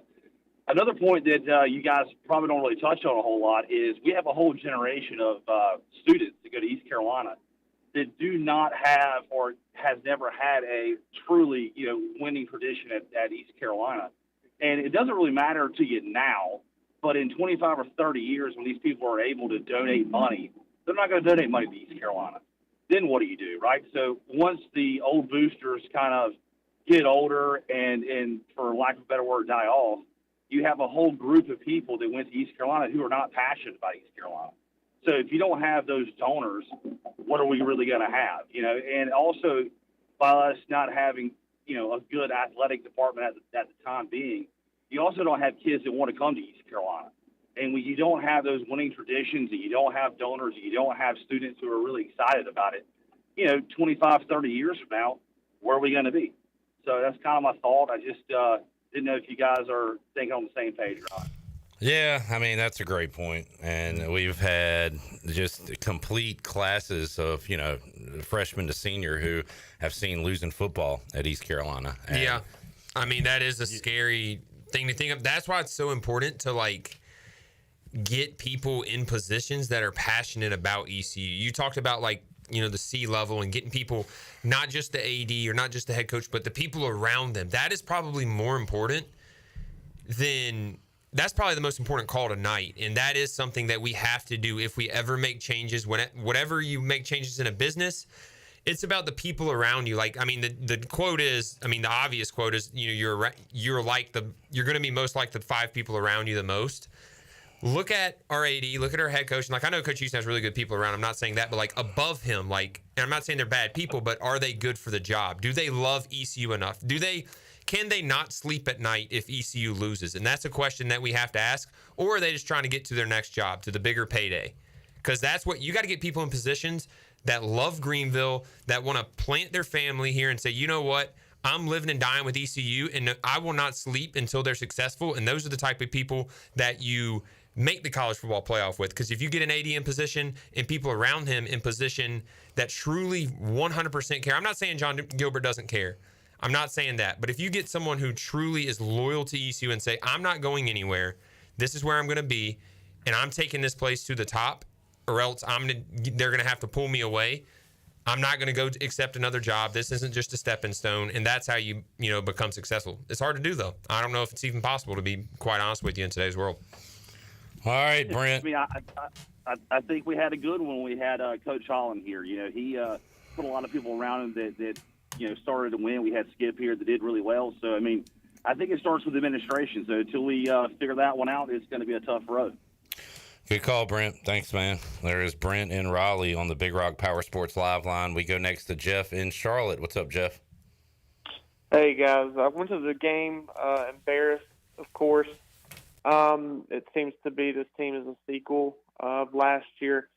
But I guess as much as I want Houston to be better or be gone, I don't know who would be a good replacement for him. I know Graham Harrell was out of a job after he lost it at Purdue, so I was just looking for some insight if you guys knew anybody that would be probably a good replacement for the head coach if we didn't renew his contract. So I'll hang up and listen. Thanks, guys. I appreciate the show. Again, Olden, you want to talk about that at a later date. I'll throw one out since you asked, though. Dan Mullen loved Greenville when he came here and called a football game. Maybe he wants to come live here. He was one who offered me at Florida. I love Dan Mullen. He was a OC and quarterback coach for Tim Tebow, so he's a really good dude. I just don't, for the respect of Coach Houston, for one, but also, if I'm going to put names out there, I want it to be names that truly would be successful. I know these big names. I know Dan. And also realistic too. Yes. Right? Yeah. I want to do a serious deep dive of it. I don't just want to throw names out there. But Dan Mullen would be one who's jobless, who probably is looking to get back into coaching, who's really, really good. And he's at the point of his career. If he did do good at East Carolina, I don't think he's another big school's looking to poach. He hit that point of his career that he's pretty much going to stay if he ever got back into coaching. I haven't heard him this year. Is he still doing games? Yeah, he is. He seemed to be having a ball doing that. He was good at it. He's a really, really good offensive mind. Yeah. And he's one that did, when he coached really well, out-schemed people. And no matter what quarterback he had. I'm getting hyped up about him, but he recruited me. Like the recruiting pitch to him was no matter what style quarterback I had. He had Alex Smith, he had Tim Tebow, he had Dak Prescott, all different types of quarterbacks, and he always made them play really good. So we'll talk about it if he gets to it, though. All right, Jeff. Thank you, man. There is Jeff in Charlotte. We go next to Skip in Raleigh. What's up, Skip? Hey guys, real quick, the message that I kind of want to send is just about and Jay spoke about it really well, but it's all about attitude. It's about preparation. The biggest thing that I see is that whatever message that the coaching staff is sending to the players, it's not getting received or not getting received well enough to make a difference. You got an offsides penalty. We've had offsides on the defense 3 different times or 3 weeks in a row. I mean, stuff like that. I learned from Coach O'Leary when I was coaching high school for 5 years. Coach George O'Leary at Georgia Tech and all those schools, UCF. I learned in his office at Georgia Tech. You got a football, you put it down, you run cadence, and you don't move unless the ball moves or your man in front of you moves. How we're not getting that message is beyond me. So our attitude and our preparation and the message that's being sent by this coaching staff is the issue. I'll take it off. Y'all have a good night. All right, Skip. That was shocking today to just get blown out the way we did and to not look prepared. That you guys are the players. Y'all can talk about that stuff, but it was pretty shocking. I don't think the offense looked prepared all year. Yeah, I mean the script. They did the script, but I like Holden's thought about did we have senioritis? We were breezing into the bye week with an easy game this week and maybe looking ahead. I don't know, but all we're hearing is 4-2. Yeah, no. Clip tweeted 4-2, and I blame you for that loss. Yeah, you got ahead of yourself to 4-2. My bad for believing. Sorry, guys. I'm a believer. We don't believe here anymore. A name I'm seeing a lot too. Again, a lot of time to talk about this. Maybe it's not worth talking about because we're going to run the table. But Joe Sloan's name pops up a lot. Who's the OC at LSU, and somebody that I communicate with and talk about Jaden Daniels quite a bit. So if you guys want me to make him an offer, just go ahead and let him know. Yeah, yeah. See if he wants to leave LSU to come back here to Greenville. He has the insights. Pull him here, Clip. All right, Philly Al's up in Greenville. What's up, Al? Hey, Cliff. How you doing? I'm doing good. I hope you are, man. Pretty good. I was hoping that, when we were talking about how many games ECU was going to win, I was hoping that we would beat Temple. I don't know if you remember that I had 4 or 5 friends that used to come down here for the Temple game, and I used to go up there for the Temple game, and we never could beat them. Yeah. The bet was a dinner, and I lost a lot. I paid for a lot of dinners. And, of course, we can't make it. Nobody can make it anymore. But I used to get so mad. They don't even have a stadium, and yet they put a good team out on the field. But Cliff, I don't know. I've been through so many. Your wife must be a saint to listen to this every week and then to go home to your wife and to your family. It's a shame. I feel bad. Our facilities are fantastic. Everybody comes down to visit me. I take them by the stadium. They can't believe it. So I don't know. I guess I'm just one of the many people are just disgusted. I've been through so many coaches. It's the same thing. We get a coach. They don't want to stay. They just don't care. And I think that's the whole thing. We got to find people that care about ECU. I came down with my son got accepted to ECU and he graduated. And I came down here and fell in love with Greenville, and I've been here for, I guess, maybe 30 years now. And I do go back. My first love is the Eagles. My second love is ECU. And it's tough. It's a tough, because we did have a good team. I remember Gerard and all the players that played when he was here, and everything was great. So, but you still don't like the idea of Steve Logan, right, Holden? Yeah, I mean, does Steve Logan want to coach? I don't. That's one thing, and I mean, shoot, I don't know. I mean, Steve Logan's a really good coach here. It was before my time. Obviously, he's a legend here. But yeah, I mean, I think you just evaluate the coaches that you have, and if he's the best fit, he's the best fit. But I mean, Philly Al, do you think he's the best fit? He's 70 years old. He does a lot of fishing at the beach. Yeah, I also don't think he's coached in 15 years. I Yeah. don't know if he knows the RPO I think is. he enjoys talking about it more now, I would think. Yeah. Al, by the way, my wife's from South Jersey, about 40 minutes from Philly. She's way worse than the fifth quarter callers. She and swears a lot more. So Is she an Eagle fan? when they play Washington, so she can troll me, but that's about it. Yeah. I'll give you a little bit of advice. This is the first week I'm not going to play the Commanders. What do you? Oh, you got the Browns tomorrow? I don't know if I'm going. I don't even know if I'm going to play the game. Oh, gotcha. You got a winner for tomorrow, Al? Who you on? Well, the Eagles aren't playing. I'm not playing the Commanders. I pick one game every week to play. And since either one of the teams I like aren't playing, I'm not playing. All right. So you. All right. How's that? All right. Fair enough.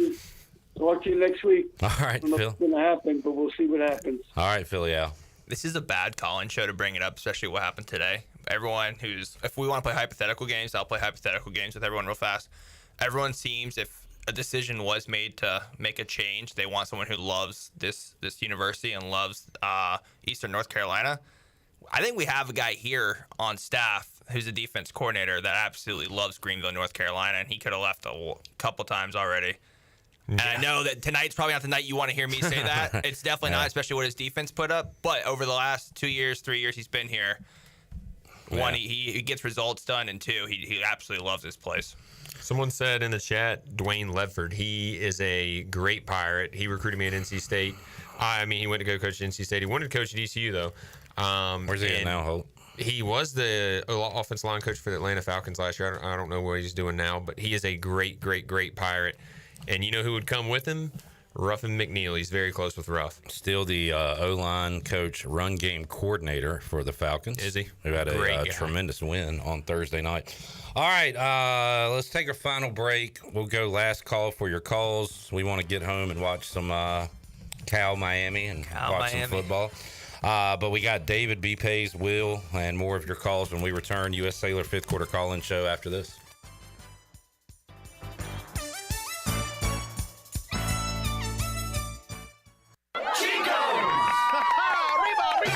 Chico's Mexican Restaurant is where the fiesta never ends. Grab your amigos and head to Chico's every Wednesday for shrimp tacos for $11.99. Plus Wednesdays means all Mexican imports for just $2.99. Thursdays, enjoy your favorite beef, chicken, or vegetable fajitas for only $11.99. For Mexican food and fun, it's got to be Chico's Mexican Restaurant in downtown Greenville and online at chicosrestaurant.com. Chico's, where the fiesta never ends.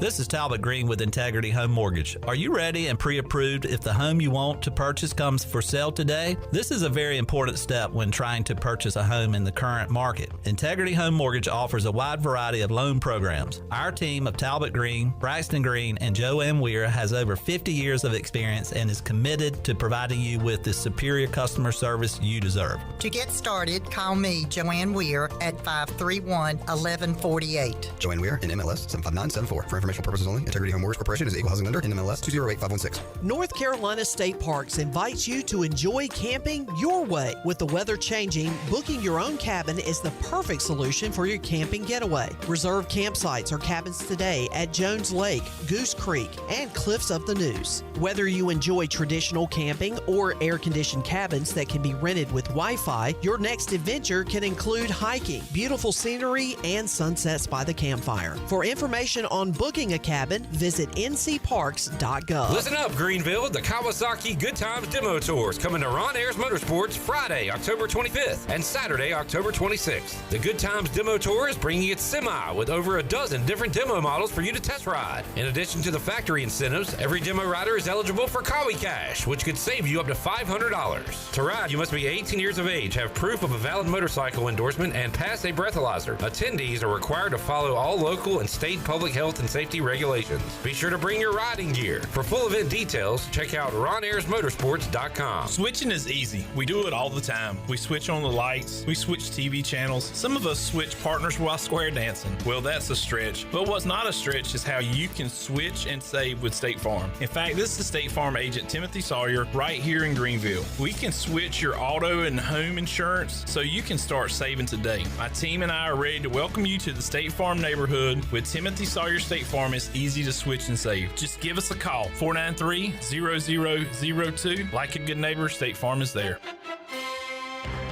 Public notice, Discount Mattress and Furniture, Greenville, 1501 Evans Street. Everything must go up to 75% off. Living rooms, bedrooms, dinettes, purple swivel chairs, ECU, $99. Desk chairs, $10. Queen mattresses, $199. Sofas, much more. Discount Mattress and Furniture up to 75% off. 1501 Evans Street in Greenville, and I'll see you there!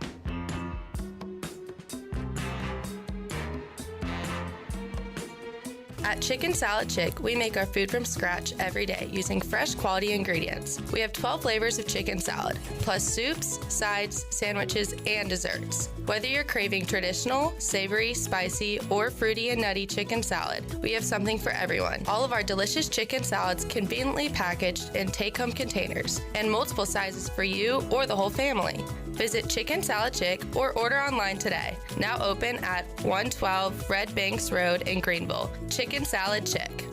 Yo-ho-ho and a bottle of... Are you dare to walk the plank, matey? Stop it, you're killing me. Pirate Radio, the voice of the pirate nation. We'll take you to the edge.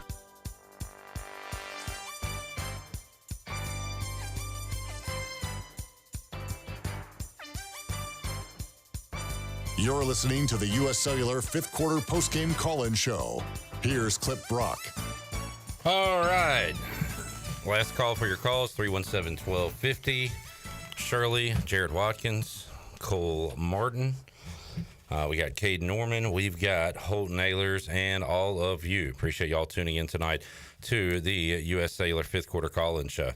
All right, Peter Foote, hang on. B-Pays, hang on. David, we'll get to you. But right now we go to Will in Morehead City. What's up, Will? Will.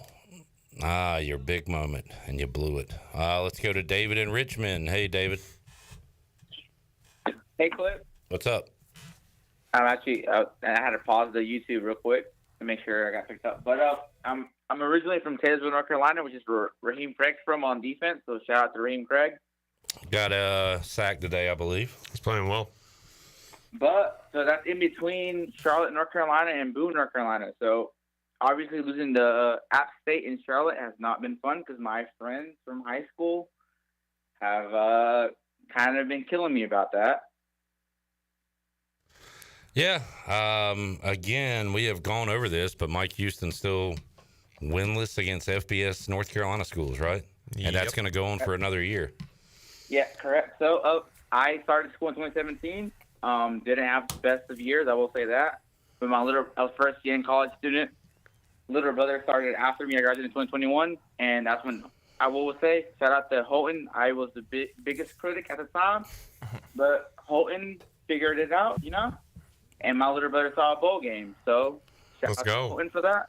Appreciate it. Thank you for figuring it out, Holton. Yeah. Sorry I sucked before, though. No, for real. But I genuinely think Holton would have beat App in Charlotte. I hope so. But at the end of the day, I tweeted after Liberty, and you guys posted the tweet 2 weeks ago. If Mike Houston's out after this year, but after losing to Charlotte this badly, do you think he's out? Look, I got to stand by my statement. I didn't think it would happen, but I said if you lose to Biff 2 years in a row, that's a fireable offense. So I guess that's where I'm at. Yeah. Checks a box. It checks a big boxes. We didn't just lose to him. We got crushed by him. Yeah. I just think money-wise, the season is still so young with the schedule that we have. Like, it just wouldn't make sense financially to not just see it through, but today won't good. I mean, it certainly didn't help. His seat's a whole lot warmer and hotter than it was before this game. Now, I understand that, but also, you look up Mike Houston. He's one of quote unquote. I know he hates the G5 label, but he's one of the top G5 label coaches. And the fact that we're losing this badly to Charlotte, and he's getting paid $2.5 million, raises flags, right? Yeah. We all just said, yeah. Yeah, and I think you wait a little bit. Let's wait a few more games. I like to think back to that Scotty Moe year when Scotty Moe was finally let go. You wait till near the end of the season because you do it now. It creates a lot of havoc internal program. Creates a lot of uncertainty around the players. I think you wait near to the end of the season, see how bad it's going, see how bad it is. I know that's not what Pirate Nation wants to hear, but this might not be our year. But we have to wait longer because if you do it now, it just creates too much uncertainty with the current players, and it could make the season a lot worse. And I will say this too: is like it really depends on the athletic administration, really the boosters, who they view as the interim guy, if that ever happened. Because do they want the interim guy to just finish the season and then, him possibly be interviewing for that job? Because then you do it earlier. But if it's just like he's just filling the role until the end of the year where you can go recruit a new head coach, then it's like, okay, let's ride out Coach Houston as long as we can, see if we can, light a spark later in the year. Because like I said, we're halfway now. You just got to see how the year goes. All right, David. And I respect that, but like Caden said, honestly, Blake could have left us 2 years ago. The defense has been holding up. Offense is going, 3 and out. So would Blake be that interim coach? Do y'all think or no? It'd be the smartest decision if they were to make that decision. Okay. And see, I feel that way. So I know defense wasn't the best tonight, but they have carried us the past couple games. Couple years. Sure, yeah. I feel for them tonight. It didn't go our way, but I feel like Charlotte's kind of the last straw. And I respect you guys taking these calls. It's been a long night, I'm sure. So total respect to you guys. Thank you, David. Appreciate it, man. The call. Yep. Thank you. All right, 317-1250. B. Pays is in Orlando. What's up, Pays? What's up, man? How y'all? Well, I know how y'all doing. I've been in there before. Pays made the Cade Norman video. He did.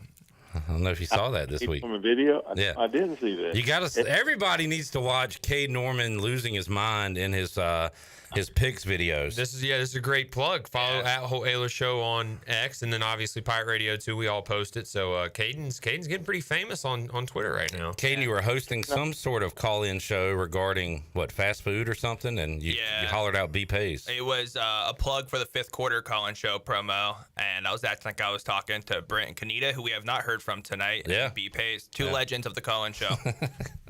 First of all, I appreciate that social media love. Let's just start the call off that way. Let's start off with positive clips. There you go. Yeah. So first of all, I think there's a lot of folks, including myself, at times that needs to give Holton Ahlers an apology because it looks like Holton carried this team for a couple of years. That I don't think folks realized what he did to help us win some football games. So Holton wanted to, since Kane showed me some love, I'll show you some love there. So we appreciate it. I also want to show some love to Keaton Mitchell because he was pretty good too. There was a few times Holden just threw it in the flat and Keaton knew what to do. Absolutely. I see the Charlotte players are talking that ECU players gave up in the second half. They didn't want to hit nobody. They didn't want to tackle anybody. They were out of the game. So that gets to a point where if Houston has lost these guys, and I don't know if we don't know if that's the complete truth, but what I saw in the second half there of that game today, here's the thing with Houston. I mean, he's went through a quarterback because we can't even buy a damn quarterback now. So it's like we can't buy a quarterback. We went through multiple kickers in the last 2 or 3 years. It's becoming a pattern, I believe, with Houston and the staff. And 6 years, man. I mean, he's going to have a losing record after his 6 years. Now you can throw the COVID year out, okay, but he's still going to have a losing record after 6 years, no matter what he does the rest of the year. So you got a guy 6 years, and I know there's some boosters out there, and there's some people that love this program. that they like what Mike Houston looks like. They like how he speaks. They like how he approaches folks, how he does different things. And there were some of those same boosters and folks that didn't like the way Ruff maybe looked or the way he spoke or things like that. But you know what Ruff did? Ruff won damn games. And that's the thing with Mike Houston. Listen, you don't, and I've spoken about this before, if Mike Houston had Ruff or even Mo's first couple years of schedule of teams he had to play, you think Houston's bad now? What would he have been? He ain't playing South Carolina, West Virginia, Virginia Tech, a ranked UCF, a ranked Memphis. He's not playing those teams. He's playing Norfolk State, Old Dominion, who's getting beat by Coastal Carolina right now. App State, who got waxed by Marshall today. That's what we're not playing juggernauts here, guys. You're 0-7 against North Carolina FBS teams in your tenure. Now I've been in the radio business for 25 years, and at some point, if my ratings are bad or if I'm on the sales side and I'm not bringing in money, that's when you lose your job. You don't get 6 years. You don't get 5. You don't get all this time. And this goes from only Houston, goes to the top with John Gilbert. John Gilbert is a bad hire. He's not an aggressive athletic director. In East Carolina, you got to do what you got to do. You got to be in people's faces. And this is where we're at right now. It's not going to get any better. You threw Garcia under the bus. You threw Garcia under the bus today. You threw him under the bus. It wasn't Garcia's fault you getting your ass kicked. Your defense was bad. You wasn't prepared. He threw the one interception, but you put Hauser in, the kid that's making more money than Garcia. And Hauser, with all respect to Hauser, he got put in a terrible situation today. A terrible situation. That game was almost over by the time they put him in. So, Mike Houston, John Gilbert, the donors and boosters that are protecting these guys, it's got to be over now. The common person, the common ECU alumni, the common folks that spend that $1,000 a year or whatever, we've got to step up and say it's enough. It's enough. Give Rich Rodriguez $2.3 million a year and see if he don't have a damn quarterback. See if he don't have an offense that runs. They've got to look themselves in the mirror. And there's a lot of folks with that old money at East Carolina, they got to look themselves in the mirror too and say, enough is enough. You killed this program. Fellas, I'm in Orlando. I was at Disney World today. Had a great day until I had to watch this game. I hope y'all have a great night. All right, Pace. Thanks for the call, as always. 317-1250. We'll keep them rolling. Peter, a former intern, Peter Foote, is gone. You know what, Peter? You're banned from the show for a week. Call us back in 2 weeks. Let's go to Wes in Apex. What's up, Wes? Wes. All right, we'll end it with Chip in Little River, South Carolina. Hello, Chip. Hey, bud. How y'all doing tonight? Good. How are you? Pretty good. Got one question for Clip and Holton. Why are we not in the Sun Belt Conference? Well, I don't know why you're asking me this. This is a Holton Ahlers question. To be God's honest with you, I cannot. Our closest competitor is Charlotte, and then we go to where Temple, and then UTSA. I mean, we're not in the Sun Belt because we get more money in the American. We have a better TV deal, and that's it. I understand that, but Well, that's the answer. You get more people to go to home games and go to away games if you're there. I mean, if you're closer to home, and that's all I had to say. I'm sorry. Thank you, guys. Thank you for all y'all do. Look at the mess Holton Ahlers started. You started a mess here. But no, seriously, and I think the more realistic option is the American brings on some more local teams, or the scary option is when the TV deal's up, TV money's going to look and say, who has the better conference, and let fans decide that one. But I can talk about this for 5 hours. But it's good. It's good to have local rivalries. Like one of the callers said earlier, like, I hate talking to my friends who went to these schools. Like, that's good. Like, that is what football is fun in the South, is because of that. There's so many people who care about football in the South. Why not just play football in the South? You know what I mean? Let's create some more of this.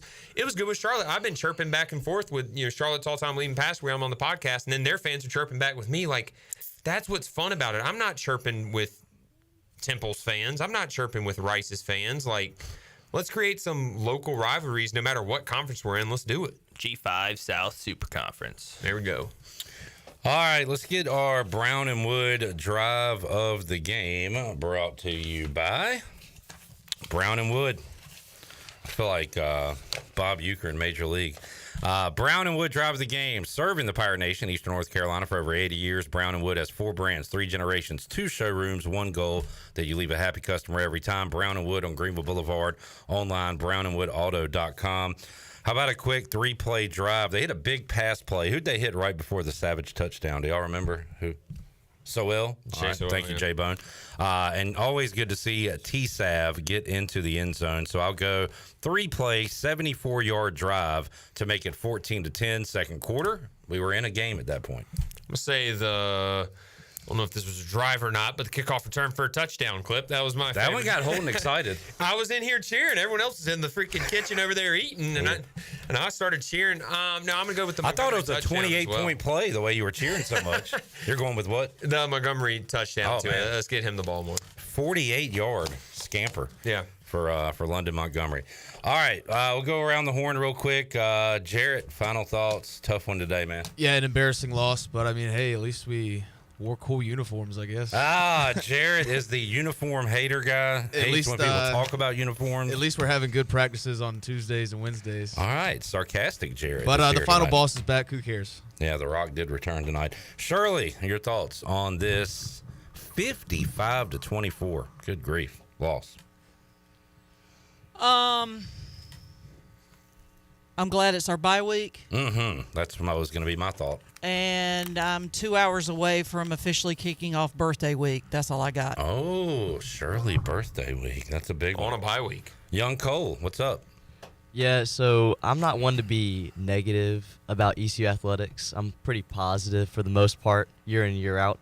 But after today, during the game, honestly, I was pretty upset about it, about everything going on. And I'm not one to do that. And it's kind of frustrating because it's the same thing every year. Like, I get hyped for baseball, and it normally ends in a disappointment. And I got to wait through all summer for football, and that ends up being a disappointment again. And it's just kind of like a cycle. And, there was change that happened last year and all with the coordinator, with the offensive coordinator, with Donnie. And I just don't think that there was enough change that happened there. Period. Well, young Cole, you're learning a lesson in life, and never get excited about anything because it's always a letdown. Yes. Any thoughts on the Phillies losing to the Mets? Zach Wheeler's a dog. Kyle Schwarber's a dog. I'm very disappointed that Jeff Hoffman had that performance because I love Jeff Hoffman so much. I love Jeff Hoffman. Oh, he's got an infinity ERA. What did he do? He came in the 8th inning, and it all went downhill. Oh, man, I did not know it was former Pirate Jeff Hoffman. That's bad when they can't even put your ERA there. Yeah, that's not good. Bad day to be a Pirate. Yeah, indeed, all around. Holden, final thoughts. I mean, it's tough. It's embarrassing. I keep going back to when I went to the UNC Charlotte basketball game versus ECU, and I was leaving, and I felt so embarrassed. I felt raged. I wanted just to tweet at everyone. I couldn't imagine if I was there today how I would have felt, but I know how I felt not being there, not being around their fans, and I'm still very, very upset. You're going to hear the word change a lot probably the rest of the season. The question is, what change are we talking about? We saw a change at quarterback. That's probably Caton Hauser talked to the media after the game. I told y'all before this. From knowing Coach Houston, Hauser's the quarterback. Whatever quarterback he sends to the media, that's the quarterback that's going to be the quarterback of the future that he believes. And then change. Where the change is going to be made, whether it's schematically, whether it's internally with a staff, whether it's above the staff, where's the change going to happen, and will it change the outcome of the future of the games? Caden Norman. Yeah, it's an embarrassing loss. It really was. The juice just wasn't there today, all out and all phases of football. And I'm curious to see how the team comes out of this bye week, because we got a tough Army team coming that we have to play against, and they have a strong run game. They're going to be running with their tanks, their armored cars, and can we stop it? Can we put a little mine in their way? But got to see how we come back from this run. Tough loss. I'm just speechless. Well, good news, boys. We're off next week, so we get to watch Ohio State, Oregon. Oh, yes. Relax, watch pretty football. good slate next week. Yeah, great slate, and we'll be back with you in 2 weeks on the Bud Light pregame tailgate U.S. Sailor fifth quarter call-in show. Also, I believe Army is a nooner, right? All right. We got a nooner, so early start for us at 8 a.m., but we'll get out early and watch some games. Appreciate everybody tuning in tonight. We had our Brown and Wood drive of the game. We looked at the UB stat sheet. Also enjoyed a Celsius to keep us energized. We had our Pirate Towing first call of the fifth quarter. That was a wild one from Joe. We had the Buccaneer Music Hall Scoreboard, the Big Rock Power Sports Live Line. Dank Burrito fed us very well. Orthopedics East injury report. Really missed Zakai Barker tonight. And, of course, Savone Revel for the rest of the year. We'll have to see about Javius Bond moving forward. At least we got a bye week to hopefully clean up some of these injuries. All right, for the entire crew here, Shirley, Jarrett, Cole, Caden, Holton, I am Clip Brock. Thank you all for tuning in tonight. We'll see you in 2 weeks on the Bud Light pregame tailgate and the U.S. Cellular fifth quarter call-in show. You have been listening to the U.S. Cellular fifth quarter postgame call-in show. Join us next time for complete postgame coverage of East Carolina football.